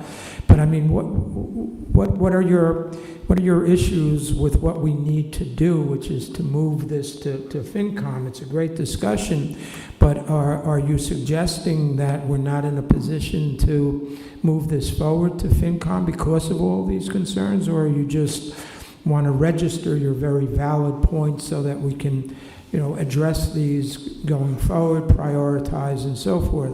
And I think, Mr. Reed, a plan is a plan. You say it's a list, it's not a plan, but, a plan comes and goes, and things get added and things get taken away, just like they do with a budget. So, all of your concerns, I think, are very valid and necessary, but, the job before us right now is to move this forward so that the Finance Committee can take a look at it and move it to town meeting. So I think the discussion has been very helpful. And again, I compliment the town manager and staff for directing us. Mr. Renshaw said over a year ago that this was something that we were looking at, some pretty large capital expenditures going forward. So great discussion, but I think we need to focus on what we need to do tonight or on the 17th. Do you want to open it up for public comment if there's anyone? Sure. Sorry, Ms. Klein, I'm sorry. I just had a question specifically about the police station. And I asked this via email, but I imagine there was not time. Could not find in my notes, but I had the memory that at some point after the last police station advisory committee presentation to this board, that I was informed via email that after a discussion at that meeting, they had adjusted the budget of that project and back down to $55 million. And I'm wondering if I am, like some of our AI chatbot friends, hallucinating that conversation or those notes, because the number listed in the plan is still at $65 million. So I'm not sure. Let me just start with the answer to your questions. I'm not sure. My takeaway from the last select board meeting and police station advisory committee meeting was that there are clear concerns about the cost and a desire to look at a lower cost for the project. And we had begun to talk at the police station advisory committee about what that lower dollar amount target might be. And then Chief Laurie and Boyd DeMello, the chair of the committee, came up with a great idea to have the select board members in groups of 1 or 2 to go through the plan in much greater detail to make sure that you had a really solid, in-depth understanding of why the facility the proposed facility is sized the way it is. And so we, town manager and I and the project team discussed, let's put a pin in it for now and see what the outcome of those conversations was. I don't think we ever settled on a $55 million number, but we have been talking about, hearing this board talk about, well, can you give us an option that is a lower cost?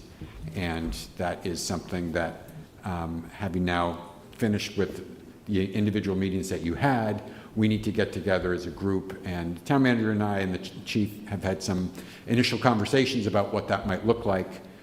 So we don't have a final answer, but we do plan to come back with some sort of options for looking at a smaller sized or lower cost facility. And I just have a real quick comment to add on to what Peter just said. And my instruction was to look functionally at the use of space when we're looking at making reductions to the existing floor plan, how it's laid out. And I know each of you last week went through those one-on-one meetings. Looking functionally at the use of space and making recommendations, and I'll use an example, the outbuilding that we've been talking about, and there's value to that outbuilding and storage and protecting some of the equipment. Is it necessary at $2 million, or is it something we phase in?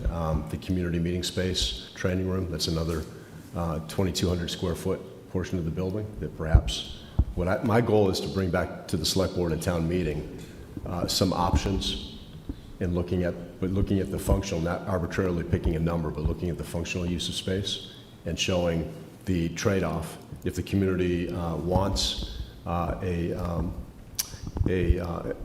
department that has training facilities internal to the building where they can address on a timely basis any performance deficiencies of the staff, that's important. If that's important to the community, then that needs to stay in the building. So offering those kind of options and trade-offs in different scenarios. But we never, as Peter said, I don't think we ever landed on a number. It's more looking at making reductions of particular spaces in the facility. So process question, if we, let's just say tonight, voted to approve the transfer of this over to the finance committee, it would go with us, with the 65 plus $5 million price tag. Are you saying that we could come in under that afterwards? Yeah, we almost Yes. always do. Almost Yes. always do? That's, whenever you do municipal budgeting, you go higher than expected because you don't want to fall short because it takes so long to get the funding back in place.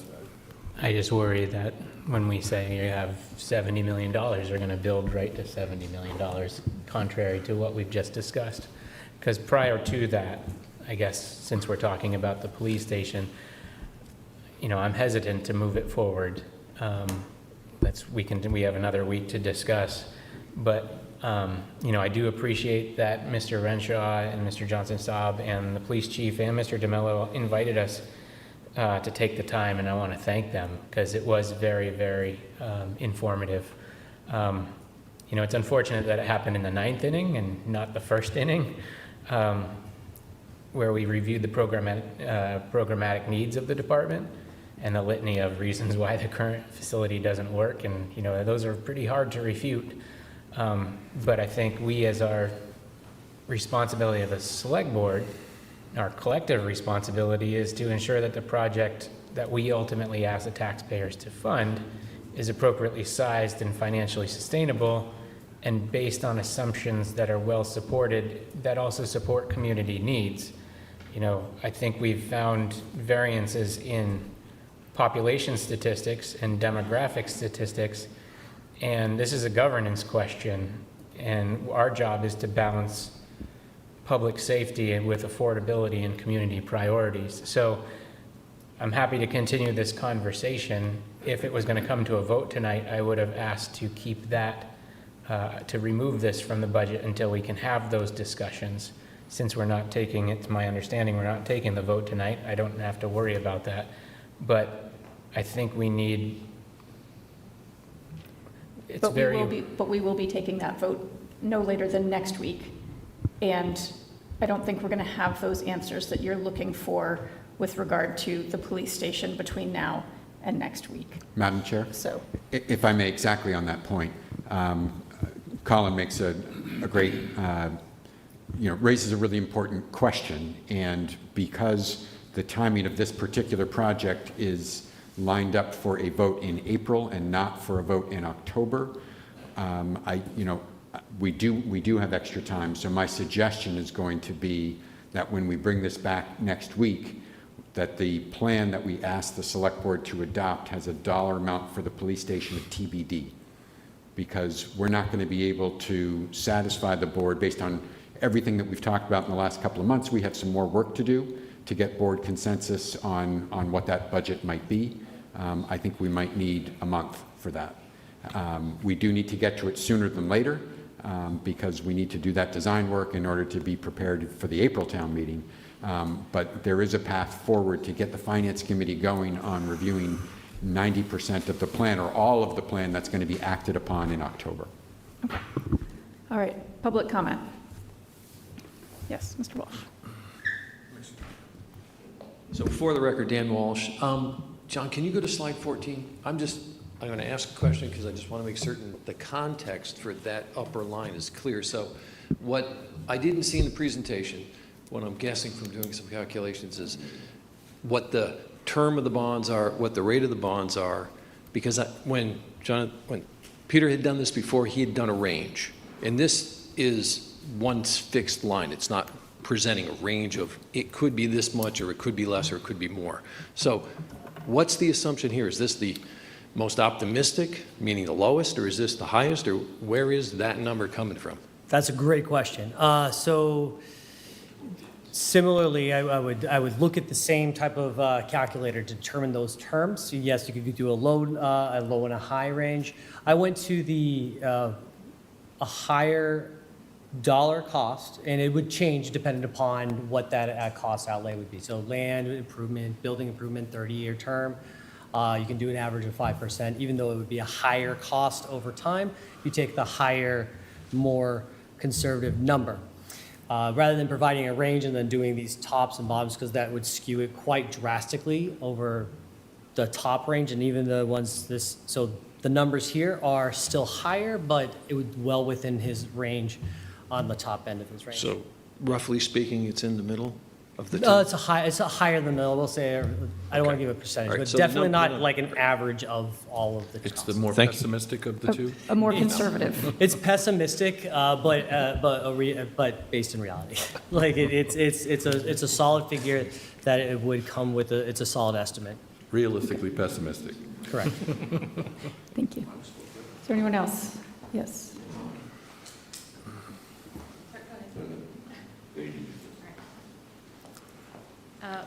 Liz Beardsley, Southview Way. Appreciated the select board's discussion tonight and trying to prioritize capital projects and understand all the factors. I think to select board member Klein's comment, there are a lot of good models from other municipalities if that's something that might be explored before next year's capital planning cycle, including consideration of like climate mitigation and resilience and some of the other town plans and how things fit together. But I did have a specific question about the tax impacts and whether, I think there's one whole page of bond projects for wastewater, and whether when you looked at the tax impacts, if that accounts for betterments that are potentially going to be used for some of that. I just looked purely at the total project cost and then bonding those pieces over time. It doesn't take into account betterments, it doesn't take into account grant funding or any of that. So I think it's number maybe 17 that shows the tax impact. Yeah, that one.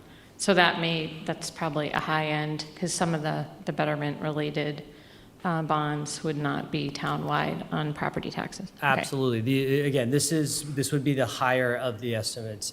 This is, again, a pessimistic, high impact model right now. Great, thank you. Mr. Neto? Is it possible for us to put together a model that does incorporate the betterments and the bonding and the grants and things that we might, to get that more Is there optimistic view? a model that would take into account, I'm sorry, I missed it. Is there a model that we could use that would take into account that 70% betterment reduced from the total? You could definitely build a model of more likely outlays. But again, this is just a plan in general as of right now. But it would take time to incorporate a lot of those pieces, and there would be, as you start moving forward, there becomes more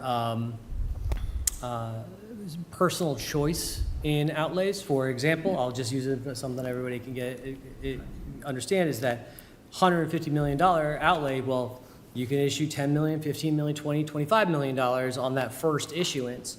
But until you know what those costs are, until you know what the market is going to be, until you know those, they would be wildly variant on what that impact would be on that, what I would show. So I would kind of take a half step back and say, well, here's the project. You might split it into two, but I wouldn't want to get too granular. Yeah, true, but the 70% betterment on a sewer project is a pretty big impact, so. At the same time, that's something that this board votes for each of those projects, right? So it's not, it is a choice in the future. And so I personally would prefer to see the conservative estimates that we're seeing here. And I'll come back to a fact that, again, when we're in most of those wastewater projects, that's FY31 and onward, we're stable. That's not where the pinch point is. Yes, they're big numbers. We have a phased wastewater approach, and we're working our way through it. It's in those 3 years with a handful of big projects that we've got a pinch point that we need to figure out how to get through, in my mind. Mr. Neto. Joe Neto, Precinct 9. I have a question and a comment in looking at the paperwork and the slides that have been done. On our sewer projects, they've always been very descriptive. We had the Woods Hole Main Street, then we had Falmouth Heights Little Pond, then we had New Silver Beach, then we have T-Ticket Path, Falmouthport. So I'm looking at this, and I have no idea now what the Nantucket Sound Watershed Phase 1 construction is. And then the Nantucket Sound Watershed Phase 2. So why did we change the system that we were using to describe our sewer projects? Does anybody have an answer for that, Paul? Yes. Yes. Hi, Joe. So we're just not there yet. You know, in the past, we, as I mentioned, okay. I'll answer your question. Just give me a minute. Now, let me give you an explanation. So in the past, these projects were often 10 or more years apart. And so there was a longer lead time. And in the past, they were planned to be spread out so that they could stay within, you know, without increasing taxes. Now we're in a different world because the DEP has said, you've got 20 years to get the whole thing done, or 25 years to get 75% of everything done. So we are now in the process of going through the permitting, going through the watershed management plan process. So there's a permit for each of those 14 nitrogen impaired watersheds. Right. We're going to get permits for all of those and then put together a comprehensive plan and determine which projects happen when. So absolutely well in advance, we're not going to go to town meeting and say, give us $80 million for Nantucket Sound. We're going to go to town meeting just like we have in the past and say, give us $80 million to put an expansion of the sewer collection system exactly in this place with this number of households. So that's coming. We just don't have it yet. I mean, we only have 4 roads to do. Acapesca, Davisville, Central Avenue, and Seacoast Shores. There's 4 roads. There's 4 neighborhoods. I mean, because are we doing this, and we've worked from west to east, are we now thinking of like skipping a section because it would sewer more homes and give us a quicker result? Is that what if before it was a linear west to east, so now we're thinking about jumping over? I'm not sure. I do know that the Wacoit Bay is severely impacted and there's... They all are. So I don't know that we have an answer to that question yet. Oh, okay, so that's the reason why they're non-descriptive. So we're going to do the rest of the sewer in 2 phases. That's what it's looking like, correct? I don't know that that's been determined either, but for now, we put in dollar amounts based on the total area that is planned to be sewered and spread them out in an approximate way. But, you know, there's a lot more work to be done to determine exactly when we're going to do and, you know, where and how big each of the next handful of projects will be. The comment I have is something that Mr. Brown said that I think makes a lot of sense. And I think this is year 8 in that combined station for Western North Falmouth. In all reality, we all know we don't have the money to do that. And I think I heard you say that there was $1 million to buy property in that section of town. That's what's planned. And that's the most expensive property in Falmouth, Western Hut Falmouth. I think you should help yourselves out and either scratch that. Comment is, I don't think town meeting supports a 1 station for that section of town. I think you'll find that the taxpayers in town meeting wants to come in. You can have all the studies, consultants you want. That's the way the people feel. I think that's the mood of town meeting. So don't gather the data and don't make informed decisions. Well, the data, Mr. Renshaw, the way the streets run in that section of town, there's 3 east-west roads, 151 Thomas Landers and Brick Hill, and they're a couple miles apart. The streets are north-south. There's nursing homes, there's beaches there, and people want coverage. And I think, Mr. Netto, we all want coverage, and what we need to do is with a new fire station in the mix, we need to go back and look at how we make sure that we have both the staff that we need in the places that we need to make sure that we have the fastest response times, and that's the goal of the town of Falmouth will always provide staff for public safety. Again, that's my opinion. Do we have anyone else for public comment? Okay.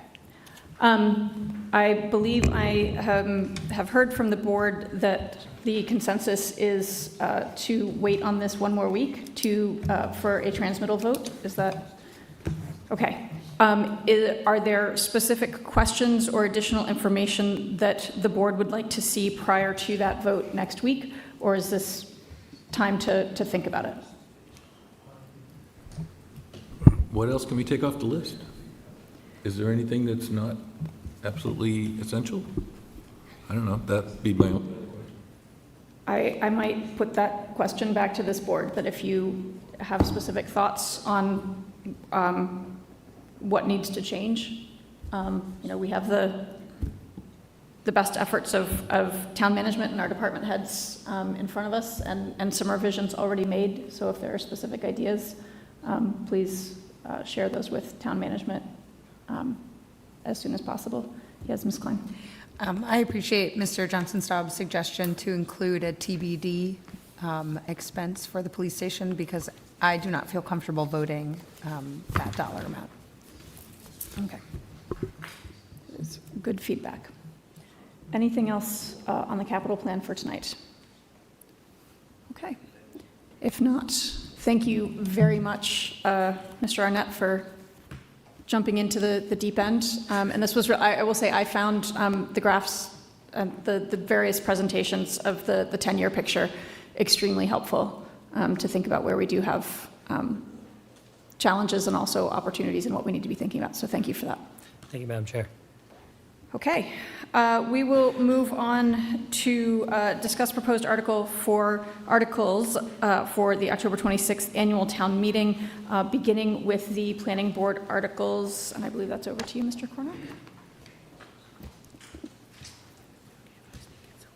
Yes, go for it.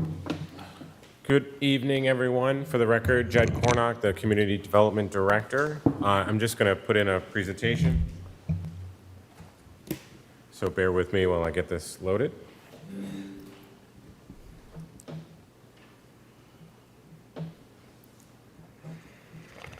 Here we are. So as you know, in the item report for tonight, there are 4 town meeting articles proposed by the planning board. I'll go through each one of them quickly and answer any questions that you might have. Thank you. So the first is to address and make technical corrections to the bylaw. So as you can imagine, over time, things change, references become outdated, and things need to be corrected. So I think that this article sort of speaks for itself, especially for the first item here on the screen section. Well, essentially throughout the entire bylaw, we will correct the reference to the select board. Previous reference in the zoning bylaw said Board of Selectmen. We'll, of course, make that change to Select Board, and Natural Resources Department is now Marine and Environmental Services. A couple of other examples just highlighted in yellow where a reference is incorrect and simply just needs to be updated. So, I'm sorry. Go ahead, sorry. So it's not really Article 1, it's, which article is it actually? Right, so this, just for clarity, thank you, Doug. Article 1 is simply for the planning board. These were the presentations that I provided to the planning board at their public hearing. They opened it on July 28th.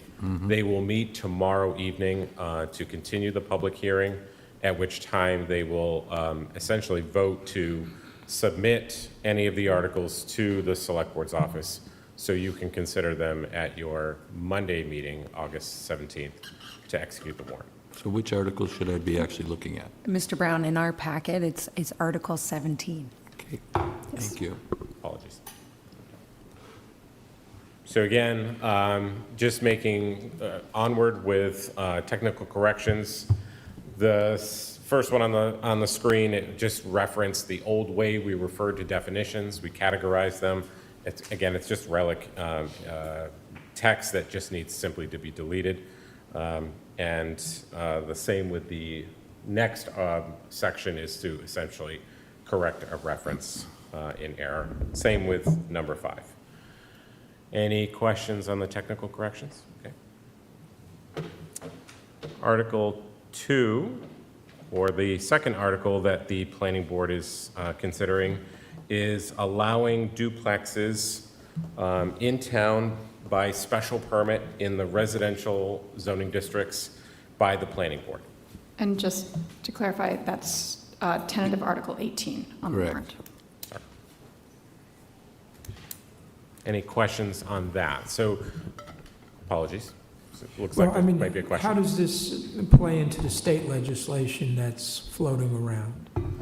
Well, the state legislation that I'm aware of would allow duplexes by right in every one of the town's single-family residence districts. This would be in conflict of that. So this would allow it by special permit. That legislation, if it passes, would essentially override this and would allow all of those duplexes to be allowed by right. No special permit required. So if we adopted this and the legislature approves and the governor signs, or that law just wouldn't be effective anymore? Yes, so state law would override what we just did with a Just like special we permit. did with the ADU law? Correct. Okay, thank you. I have a question. Given the water superintendent's negative referral on this, have you reconsidered the position? Me personally, I don't get involved Well, in I shouldn't reconsidering ask that. of but- you. But the planning board, I think, yes. I think the planning board tomorrow night is going to have a long conversation about this article and the expansion of. Now that you brought it up, Mr. Brown, I'm going to make a statement here with respect to that report. I think it was overstepping what administration should be doing. I think such a memo that went to the planning board should have come to this board first. This was a policy issue, and I'm very upset, frankly, that the way it played out and that memo went to the planning board without, we didn't know about it. I mean, we read about it in the Enterprise. We got a copy of the memo the day before it appeared in the Enterprise. So I think there's something seriously wrong when a town administrative official sends something like that, which implicates a lot of policy issues that this board is responsible for, without addressing this board first. Well, I don't know. If you're interested, I feel like he did a good job of giving us a heads up that there's a concern. Yeah, but he didn't give us a heads up. He gave the planning board a heads up. Well, they're the ones that was in front of them. I think you're missing the I point. think this is with all due probably a respect. discussion for another time, and we will have Mr. Lannon at our August 31st meeting to discuss water conservation measures and our water supply outlook, given that did come up and there was information that has been conveyed variously to the planning board or via the newspaper that we had not yet seen regarding the future of our water supply. And I think we'll leave that discussion of that issue for August 31st. Thank you. I'll be happy to do that, but if I could, this just reminded me of something else that we talked about many times in all of our strategic planning missions, which relates back to the budget, which was, I've been advocating now for quite a while that we should be removing irrigation from public water use. That's another $25 million item in our capital plan to rebuild Fresh Pond and the other wells there that we might not need if we didn't use fresh water for irrigation. So just throwing it out there. No, and entirely true, right? We have a capital plan that's built on current policy, and if that changes, it will need to change in accordance. Right. Ms. Klein?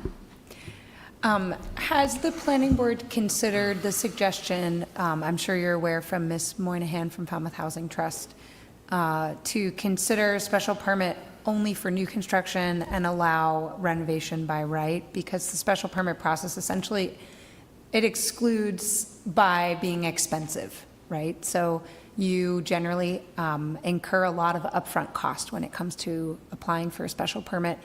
And I just wondered if the board had considered that suggestion in any way. Thank you for the question. Yes, they have, and they will continue that conversation tomorrow night. Ms. Moynihan's letter was presented to them on the 28th when they opened the hearing, and there have been some considerations of that, yes. Appreciate that. Thank you. Of course.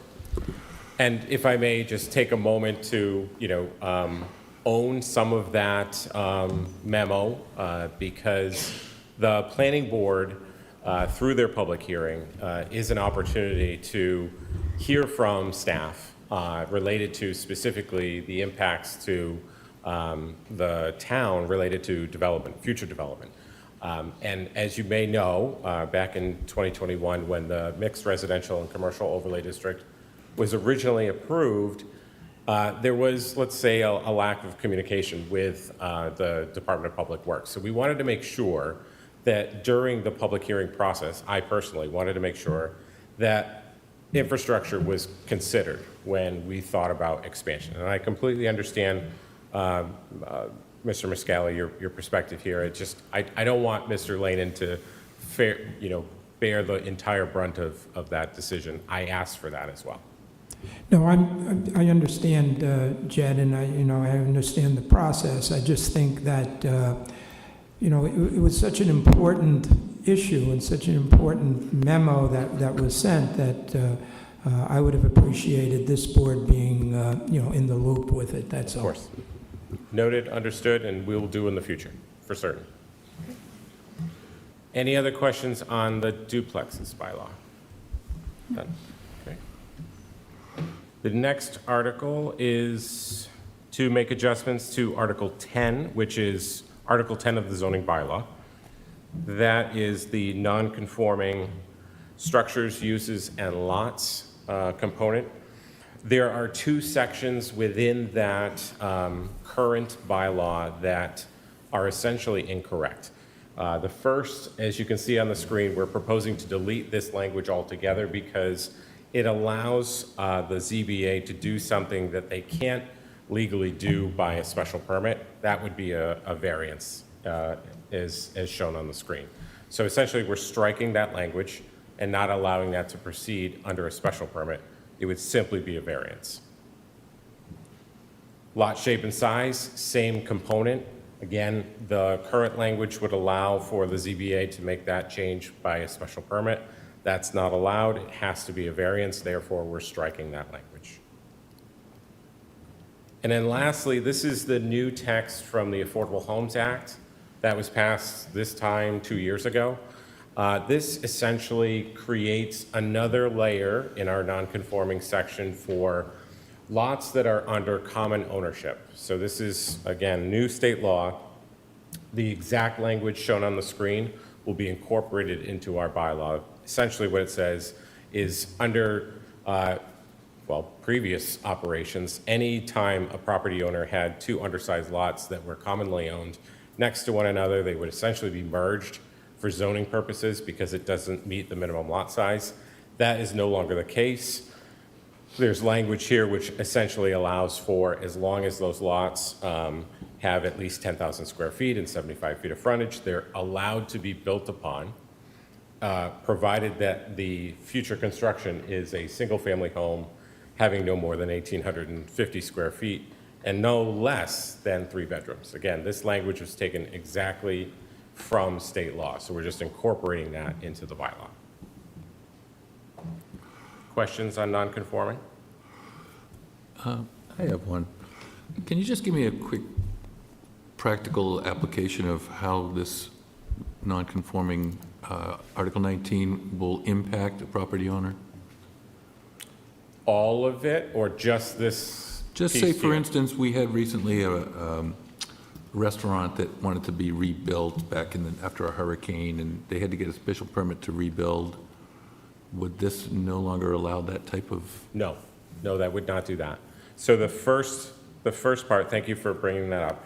So this first strike, this language that we're striking here, or proposing to, allows the ZBA to take an existing non-conforming use, let's call it a restaurant, that's not currently allowed within that zoning district. If, say, that restaurant ceases to exist, they want to change it to another non-conforming use, let's call it a gas station. They can't, this language allows them to do that by special permit. That's not allowed. A non-conforming use, if a property owner wants to create a non-conforming use in a zoning district, that's a use variance. Those are typically not given because the purpose of a zoning bylaw is to outline what's allowed and what's not allowed in a particular area. Anytime someone's looking to utilize or create a use that's not allowed, they have to go through a special process that's a use variance. Thank you, I appreciate that. You're welcome. Any other questions? Seeing none? Okay, and the last article is the expansion, or the proposed expansion of the mixed residential and commercial overlay district. So this is a two-part amendment. Currently, the district has limitations. Mr. Netto is in the audience this evening. He was actually the person who originally decreased the size of the Mr. Cod district. And that is certain eligible locations that are overlaid over B1, B2, and BR districts that are also on the sewer system. So that reduced the expansive proposed Mr. Cod district in 2021 to a very small area, which is essentially downtown Main Street. This amendment essentially strikes that language, so we get rid of at certain eligible locations and simply just allow it to overlay all of the B1, B2, and BR districts, and it eliminates the reference to the map because that's no longer necessary. So if you bear with me, I will show you what that looks like. So on the screen, hopefully can everyone see that okay? Okay. Well, Can you zoom in at all? We'll zoom out first, and then I'll take you in really carefully. So your current Mr. Cod district is located here, the shading of blue. All of these areas on the outside, which are labeled Area 1 through Area 21, are all these areas that would be eligible to be added to the mixed residential and commercial overlay district if this article were to pass. All right, so now I'm going to zoom in and just show you what the downtown area looks like.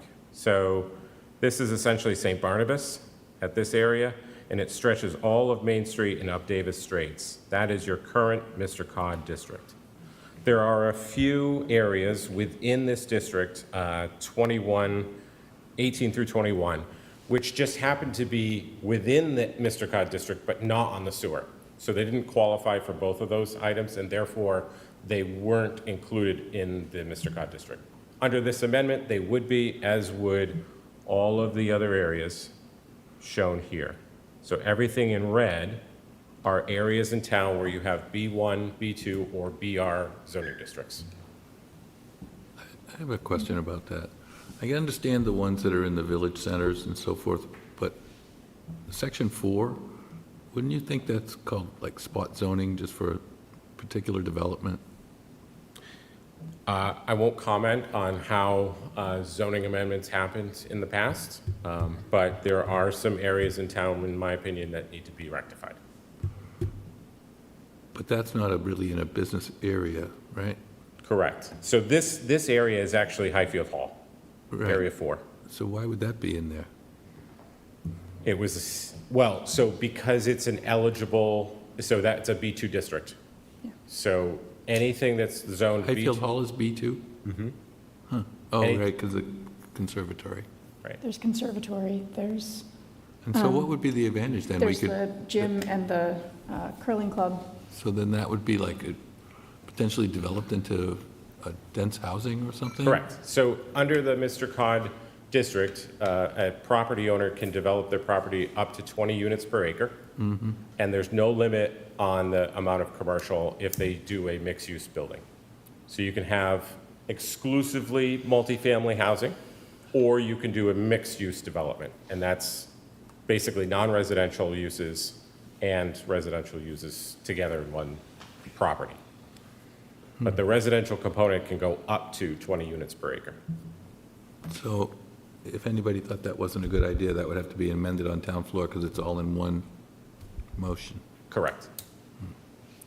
All right. So as I said, the planning board's going to be considering these articles tomorrow evening, based on the input that they received from Mr. Lanin and Mr. McGann related to wastewater impacts, I will be recommending to the planning board that they hold off on those two articles, the duplexes and the expansion of Mr. Cod, simply to allow us more time to understand, what those impacts might be, but also to, fingers crossed, knock on wood, dive into the local comprehensive plan update so that we can understand what the community is really looking for.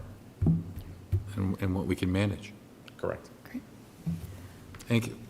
And while we're on the topic of planning board, we have been working on as was requested by multiple members of the board, a joint meeting with the planning board. I don't know if we have that date confirmed yet. I think we closed September 14th. September 14th. Excellent. So we'll be meeting. Mr. Cornock, could I ask you, what was the genesis of those two articles, the duplex as, when B1, so forth, and the expansion of the Mr. Cod?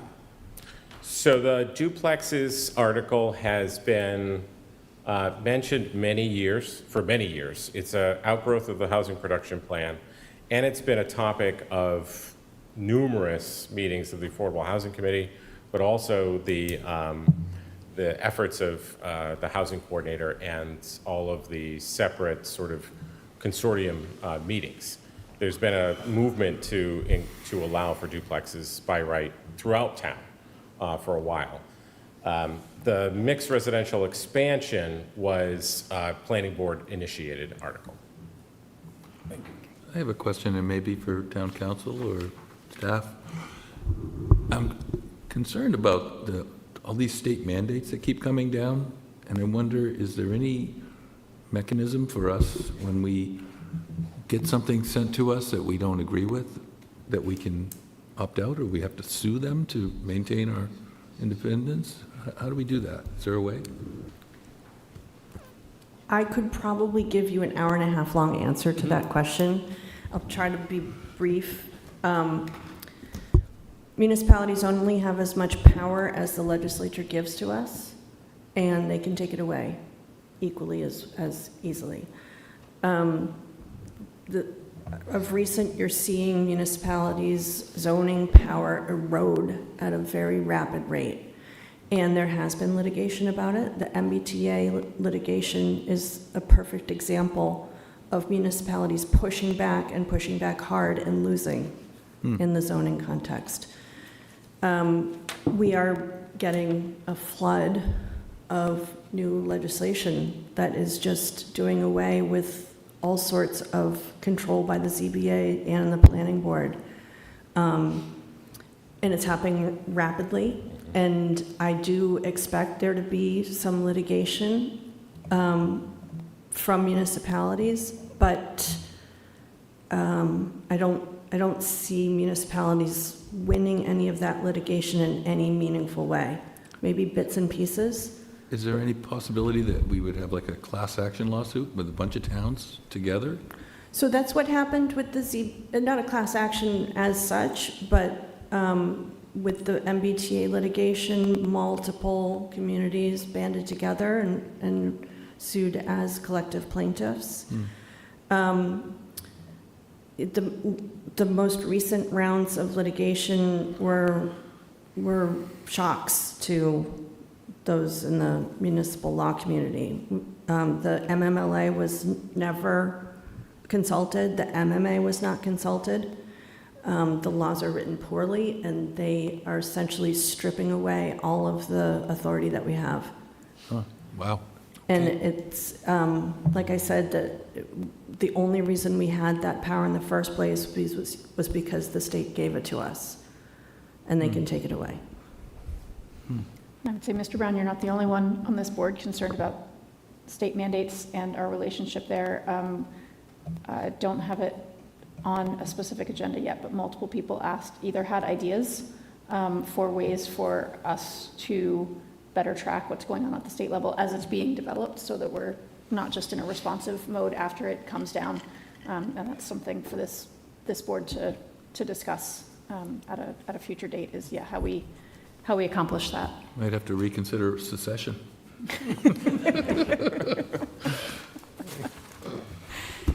All right. That is all I have. If you have any other questions. That's all from the board. Thank you very much, Mr. Cornock. Very good. Thank you. All right. Oh. Yes, go ahead, Mr. Walsh.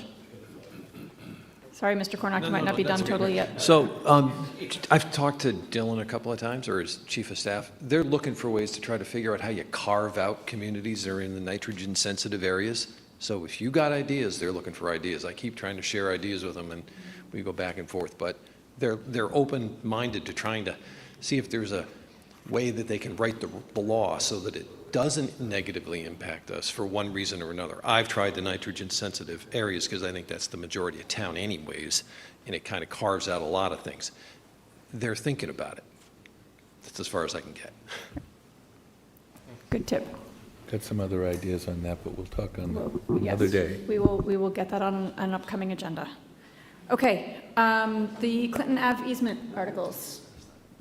Yes, Madam Chair, Select Board, I've invited Peter McConaughey, our DPW Director, to give kind of an overview of the project, and then between Peter, Town Council, and myself, we'll answer any questions. But Peter, can you describe to the Board the focus of the project while we're taking this on from a DPW standpoint?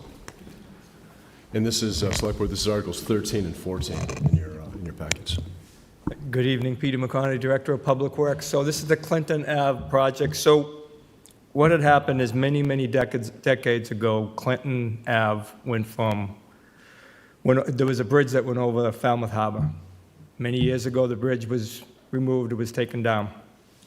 There's a small area, typically when you go down Clinton Avenue, you take a left turn and you go up Scranton Avenue. There's about 150, 125, 150 foot section of Clinton Ave that's still there, that's a public right-of-way that goes over to the bulkhead. That we, as Public Works, do not use that area, but the MES and the Harbor Master does have some area over there that they do some work.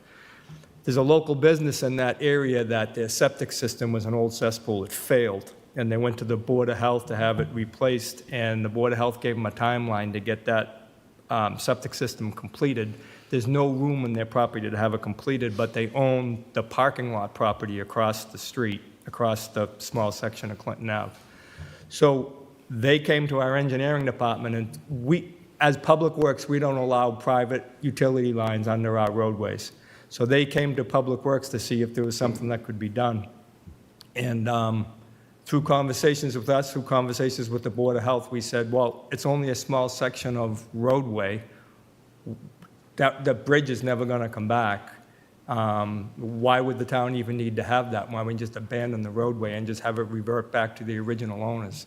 And so and what that would do is that would allow the owner to put his pipe under that section of that property and be able to get over to the parking lot to put his septic system in on that side. So that's the premise of how this all started. So with work, they came into the engineering department, working with the engineering department, and then we started working with town council to look at that. It's about 100-foot, 7,500-foot section of roadway that we'd be looking to abandon. So it's the full length from From- Grand Ave, right, from Grand Ave to all the way across to the harbor? No. So when you come down Clinton Avenue, down Clinton Avenue, you have to go up Scranton Ave. You could go straight on Clinton Avenue. It goes like another 100 feet, and it hits the bulkhead. That's the small section right there that we're talking about. Okay. That's the only small section. I was on the wrong side of the harbor. Are we on Article 13 right now? Yes. I know they're kind of conflated, but Yep. in 13 it says appropriate a sum of money for acquisition of said easements. Shouldn't the property owner just pay his own way? Why do we have to appropriate money to give this guy land? So the Or reason why whoever that it is. language is included, that's default language. I want to see that in there as a just in case, and it is for recording fees or if additional title work needs to be done. It's that kind of, it's to cover those kinds of expenses. Why wouldn't those expenses be covered by the private owner taking that land back? Well, I would do a title search anyway, and again, it's sort of, it really is just in case something goes sideways and there needs to be an additional outlay of cash. It wouldn't be hundreds of thousands of dollars. This language is in every article that Falmouth does for any kind of land acquisition or easement access as an emergency precaution. Right, because it's typically some sort of benefit to the town, so it's understandable. So would you expect it would be minimal expense? Thank you. May I? Has the town ever done this before, Peter, as far as you know? Something like this? Abandoned roadways? The Well, town's you know, abandoned too. roadways, but specifically for this purpose, I'll give you another example. So up in Benjamin Nye Road, they're looking at putting another development up in that area, and they wanted to see if the town would take that development. But their common area for their shared septic systems is in the center lot, where the road wraps around that area, wraps around where the dwellings are gonna be, and there'd be private lines underneath the roadway, so the town will not allow private lines underneath the roadway. So we're not letting it happen there, but we are considering doing it here? No, that's why on Clinton Ave, we're looking to if the town abandons this 100-foot section of roadway, Right. then it'll revert back to the property owners, and then it won't be the town anymore. It'll be their property, they can put it underneath. Well, I guess that I meant, have we abandoned property before for something like this? As far as you know? Not that I know of, no. The town has abandoned roadways, but not for this particular situation. I do I'm not just believe. wondering if it's a slippery slope that, we do something like this for this particular landowner and other situations come up where, we're asked to do the same thing. And we can deny it, but I'm just wondering if you could foresee this leading to, an issue that we would have to address more frequently going forward. No, I understand the concern. I believe in this situation, it's a unique situation. It's just, there used to be a bridge, the bridge is gone. I don't ever see the bridge coming back, so it's just that small section.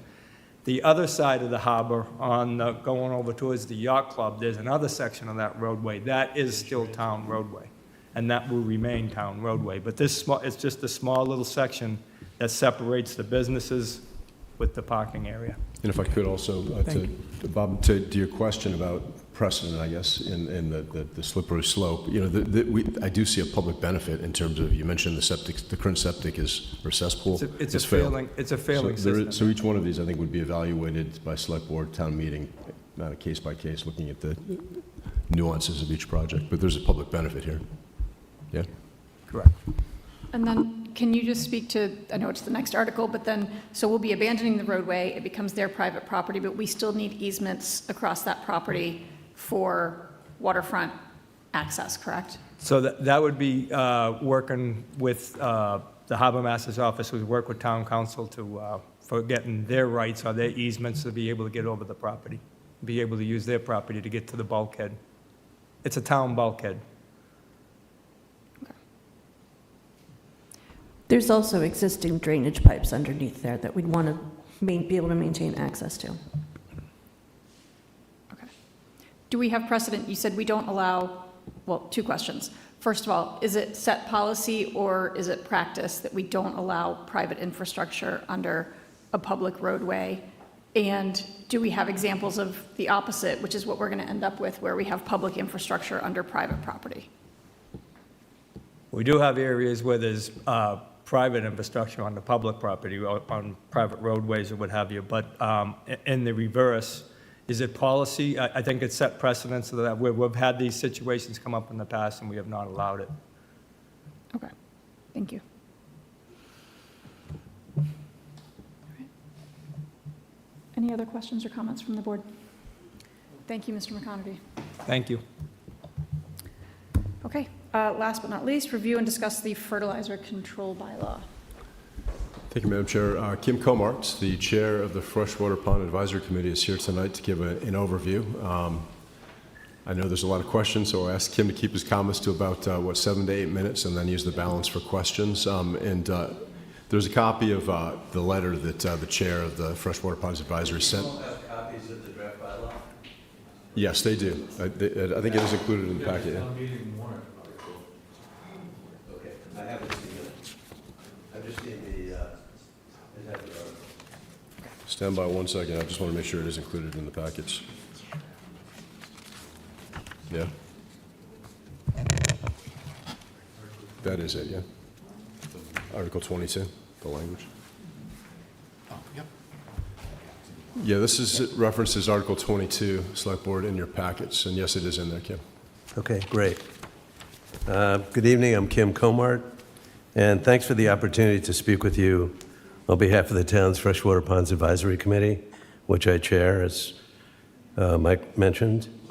So we're recommending that Falmouth adopt a bylaw that would require fertilizer retailers to do two simple things to educate consumers. First, post a sign by their fertilizer pallets that informs customers of the damage that too much phosphorus can do to a freshwater pond and the importance of conducting a soil test to determine whether your lawn requires additional phosphorus, which it rarely does. This is an example of the sign that we made for retailers to put up.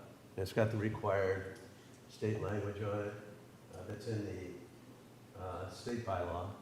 So, yeah, okay. Yeah, so there's a copy of the poster that we made and that we have distributed to fertilizer retailers in Falmouth. And as I'll get into, most of them agreed to put it up and welcomed it. A few didn't. But this is similar to the type of sign that we're asking retailers to put up.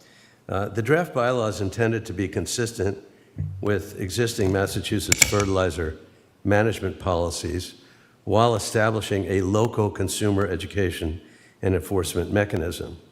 Given the importance of nutrient management to Falmouth's water quality protection efforts, we believe that local reinforcement of these educational objectives is good public policy and represents a logical partnership with the state.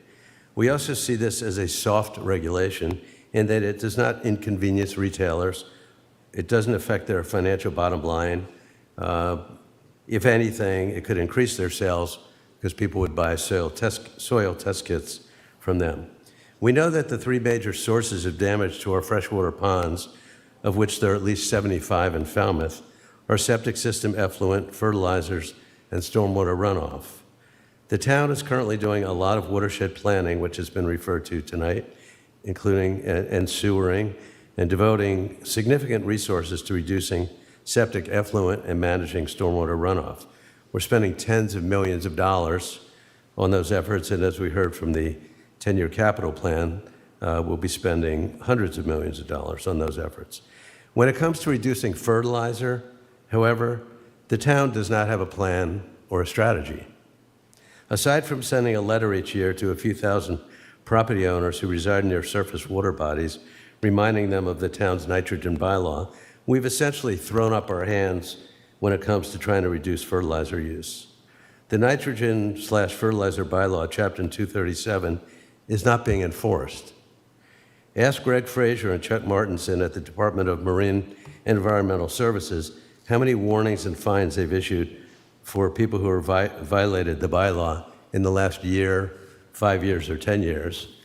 In a frank discussion last year with our committee, they acknowledged that the bylaw is not being enforced, and they've issued maybe 10 citations in the last 5 years.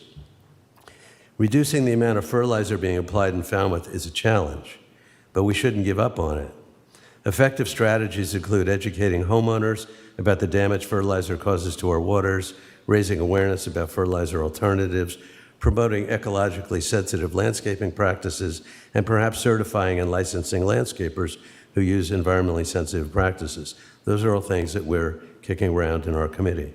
Another simple strategy, the one we're presenting today, is to make sure that fertilizer retailers in Falmouth are doing their part to educate customers about limiting the application of phosphorus to their lawns.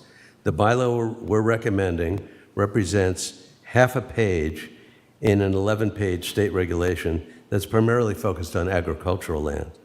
Again, what we're recommending is simple and does not inconvenience retailers or reduce their sales.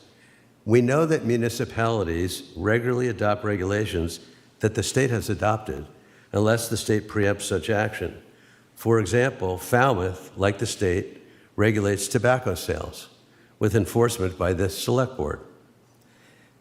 Enforcement by the Board of Health. Falmouth, like the state, regulates alcohol sales with enforcement by the Select Board. Falmouth, like the state, regulates wetlands with enforcement by the Falmouth Conservation Commission.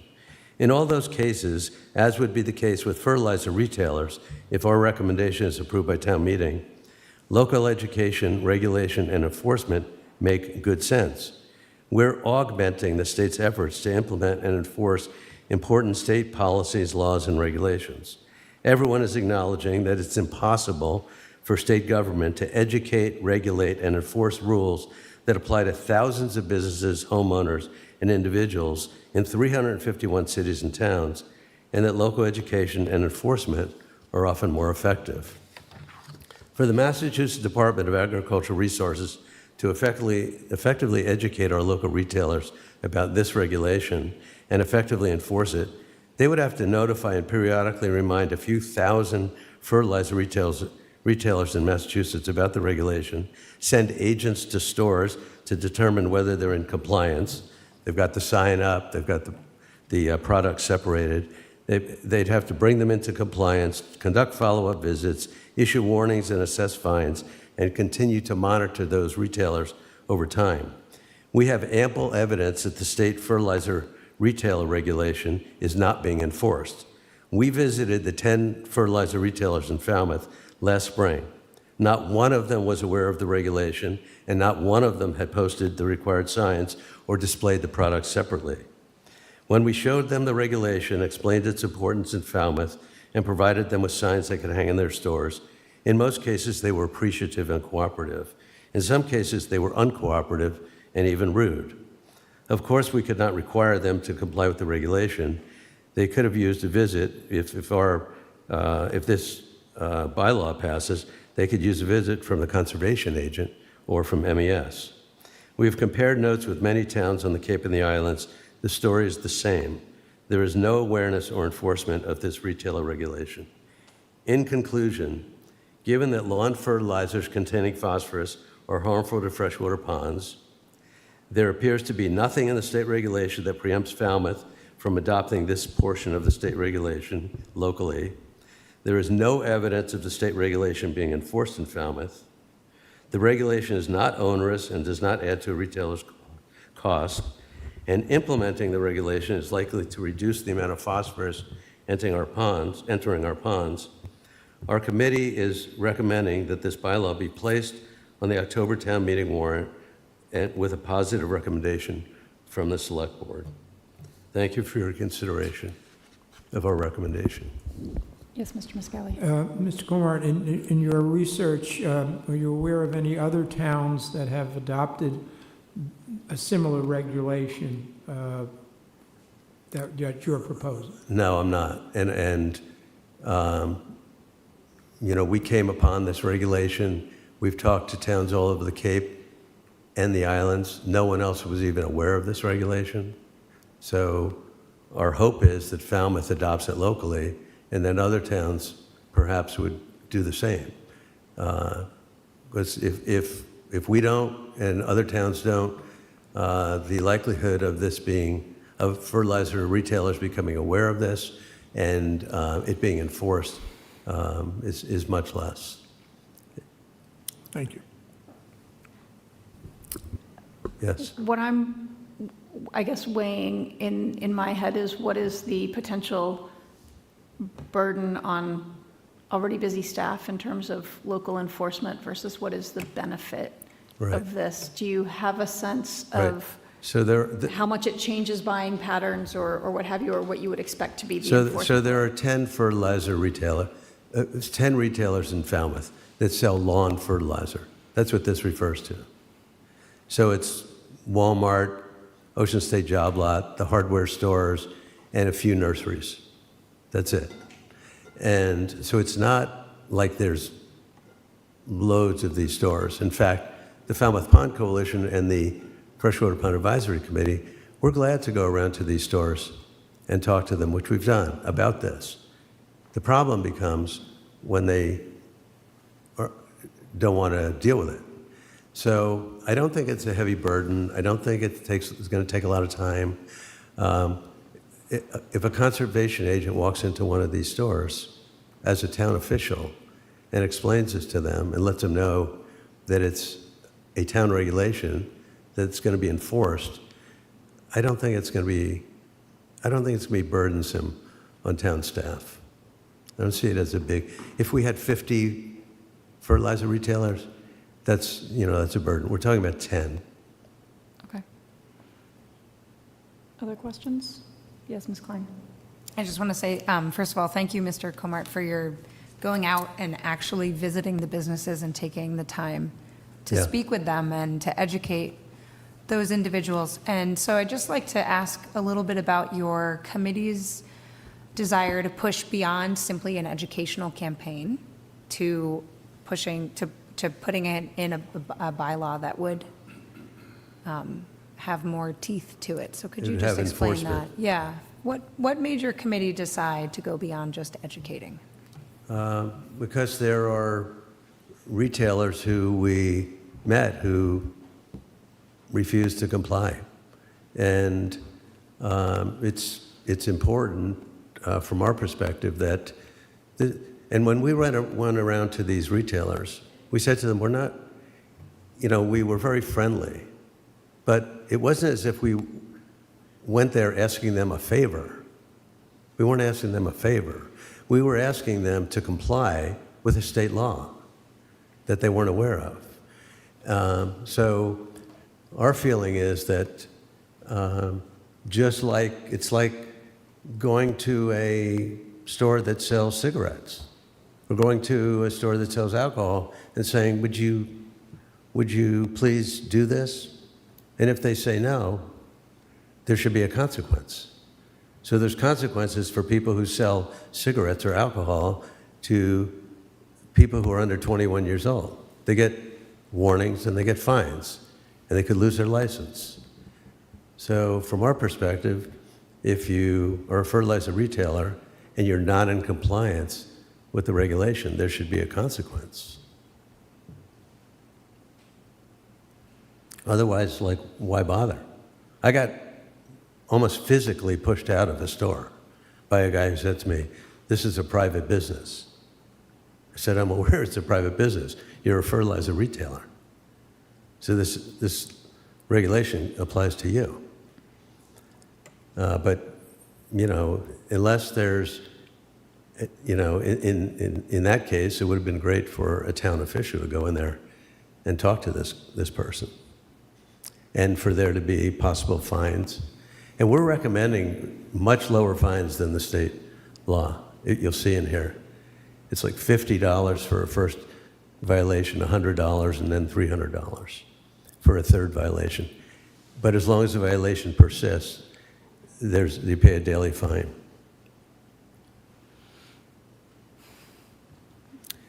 And I guess the last thing I say is, why not do this? Why wouldn't we do this? It's not onerous. It's not a problem. All we're doing is helping the state, reinforcing what the state is doing, and helping the state with an important public policy, which we've done for cigarettes and alcohol and wetlands protection. I think they're analogous.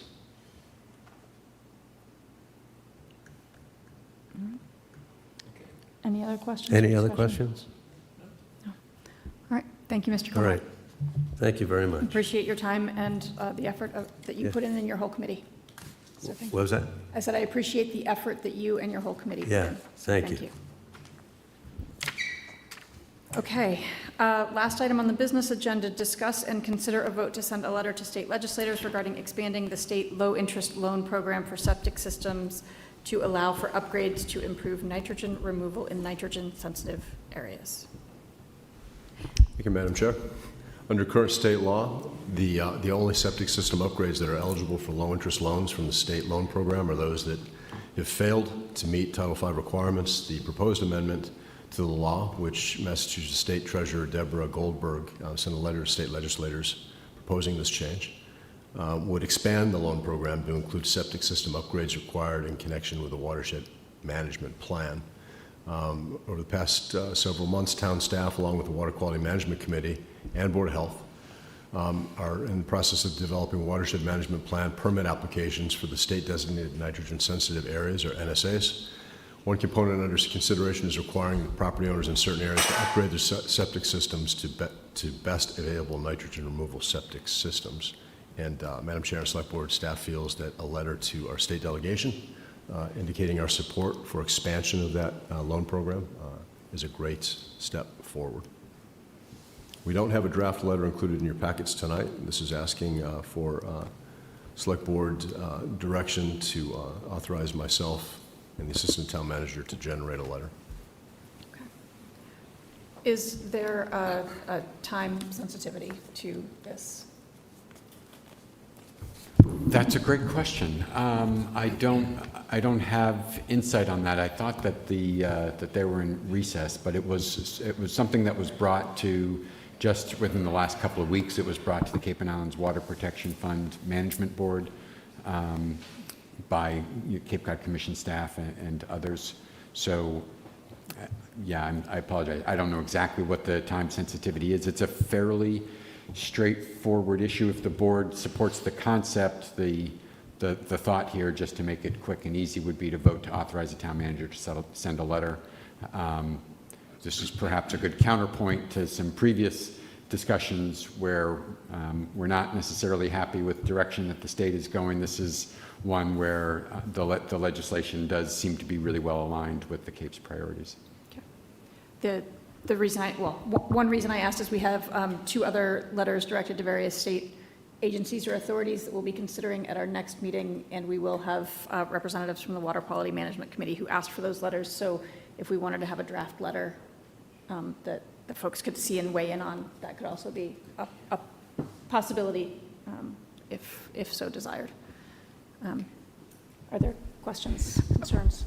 I want to clarify that I interpreted things correctly. I read over, we received from some constituents the draft itself, and it did a nice job of outlining the changes. I couldn't see a downside from Falmouth's perspective, and I just wanted to make sure that I was interpreting that correctly.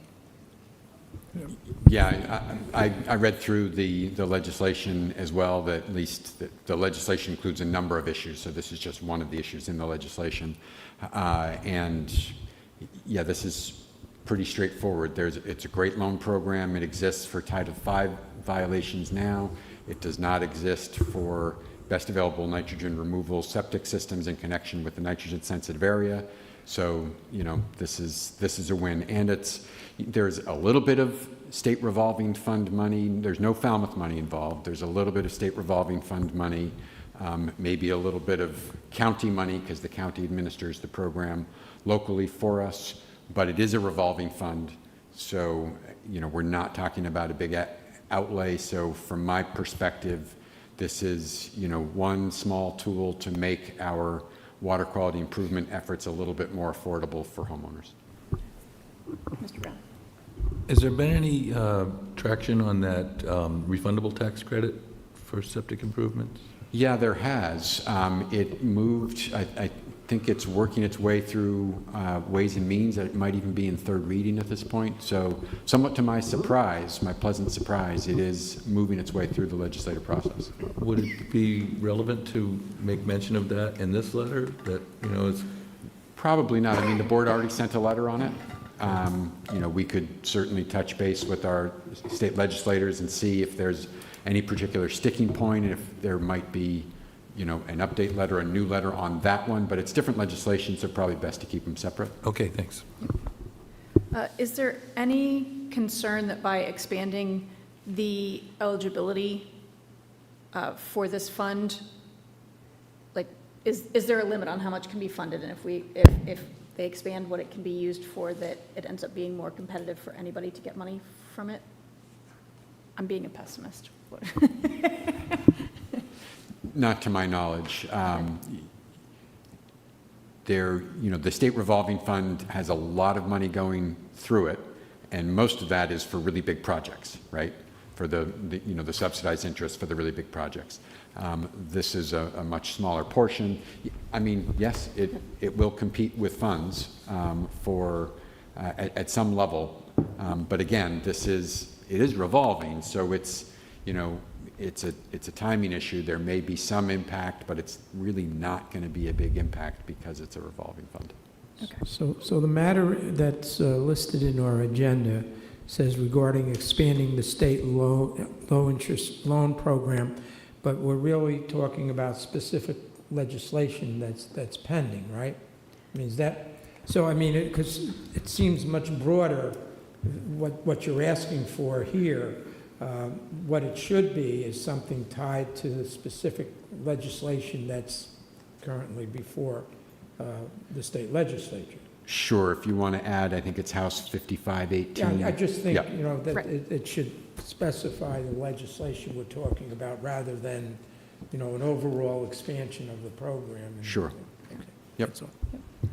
So what is the feeling of the board?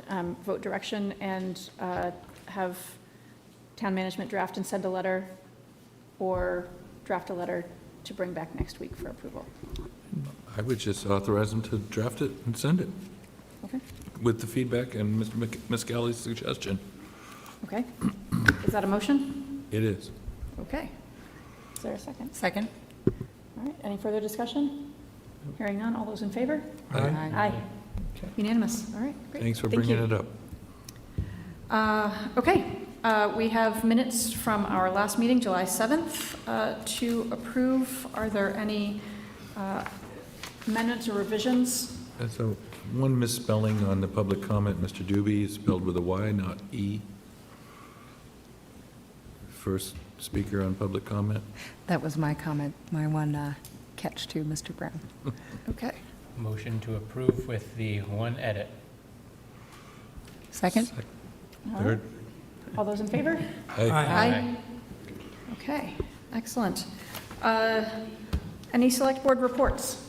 Just two quick ones. The Veterans Committee is on summer break and recess, but before they did break, we did receive input that we'll have to factor in regarding their concerns regarding assistance with the retirement of one individual, and I guess this is also capitalized in the need for specifically female assistance for veterans or family members of veterans that come in that need assistance specifically from a female.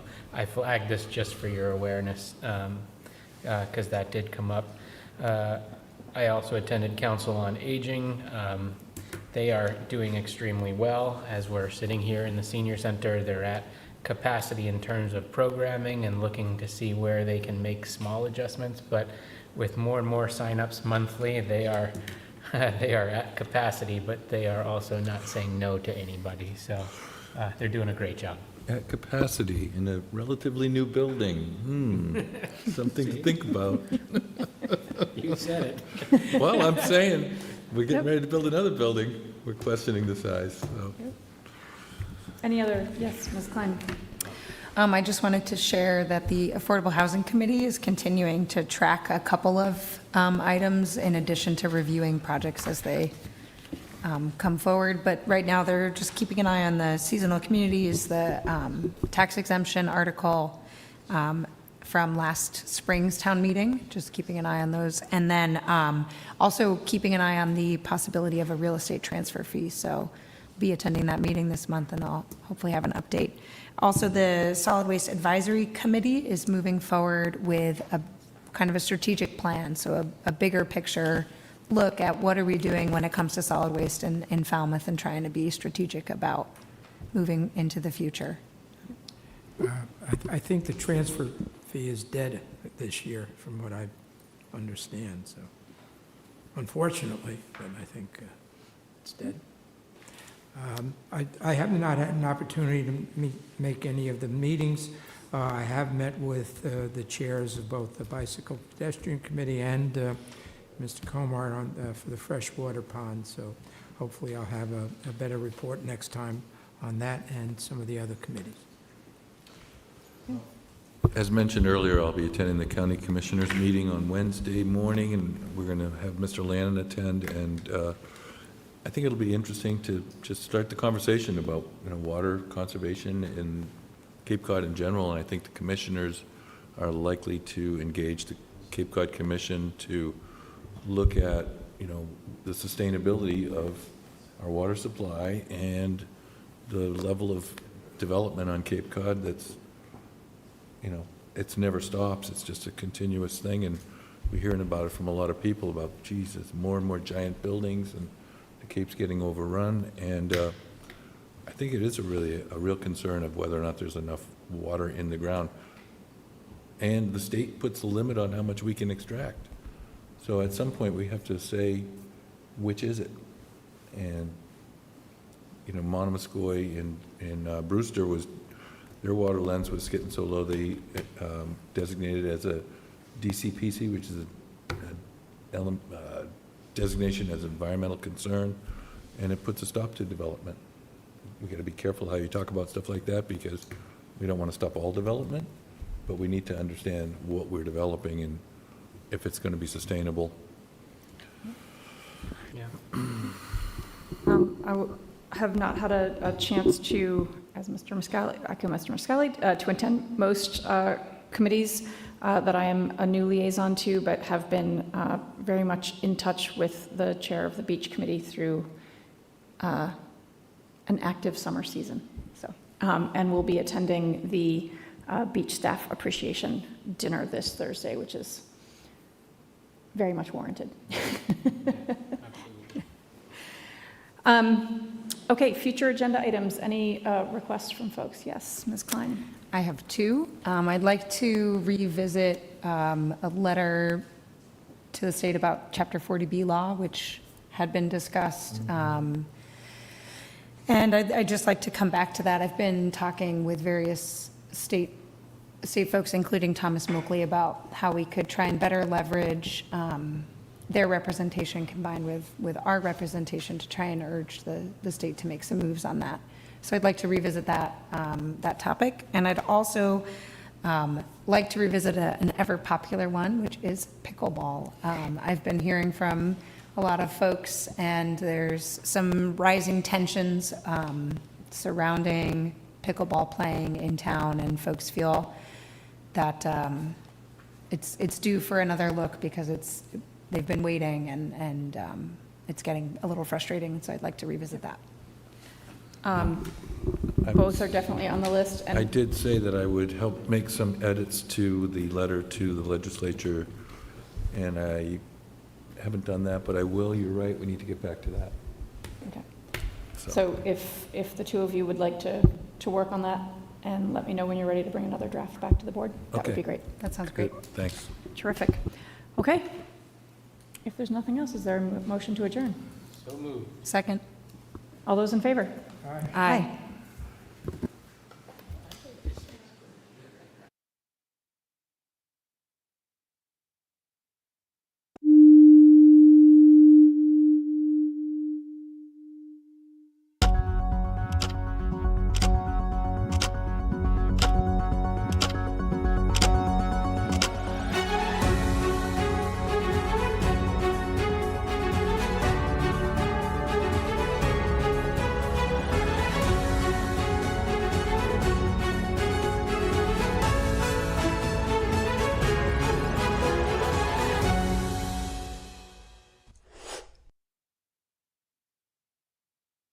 The Steamship Authority is a proud partner in many Falmouth community events, including town meeting coverage, and for good reason. Not only do we have a terminal and offices here, about 1/3 of our employees call Falmouth their home. We always work hard to serve our neighbors, friends, and the traveling public. We recently put 7 new electric buses into service at our Falmouth parking lots. We're adding new vessels to our fleet, continuing work on our energy-efficient Woods Hole terminal buildings, and adding solar panels at our largest parking lot. At the Steamship Authority, we're serving the islands and you. Welcome to the Falmouth Chamber of Commerce. The Falmouth Chamber is dedicated to working on behalf of our members to make Falmouth a better place to live, work, and conduct business. We are committed to developing the economic, cultural, educational, and civic interests of our community and welcome the support from all organizations to achieve our combined goals. Whether you call Falmouth home, are a summer resident, or a visitor, we hope you take advantage of all that the Chamber has to offer. Hi, it's Brendan from Crane Appliance. Since 1983, our goal as a family-owned company has been simple: to give our neighbors on the Cape and Islands a great shopping experience.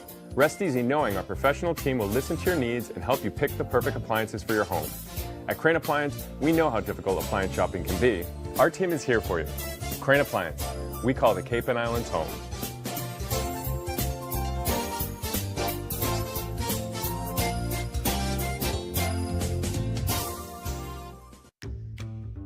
Carlson Printing, 508-548-7303.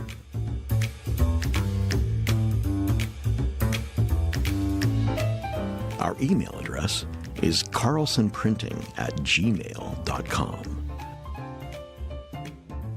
Carlson Printing, for all your printing needs. John's Liquor Store, 729 Main Street, Falmouth, 508-548-2287.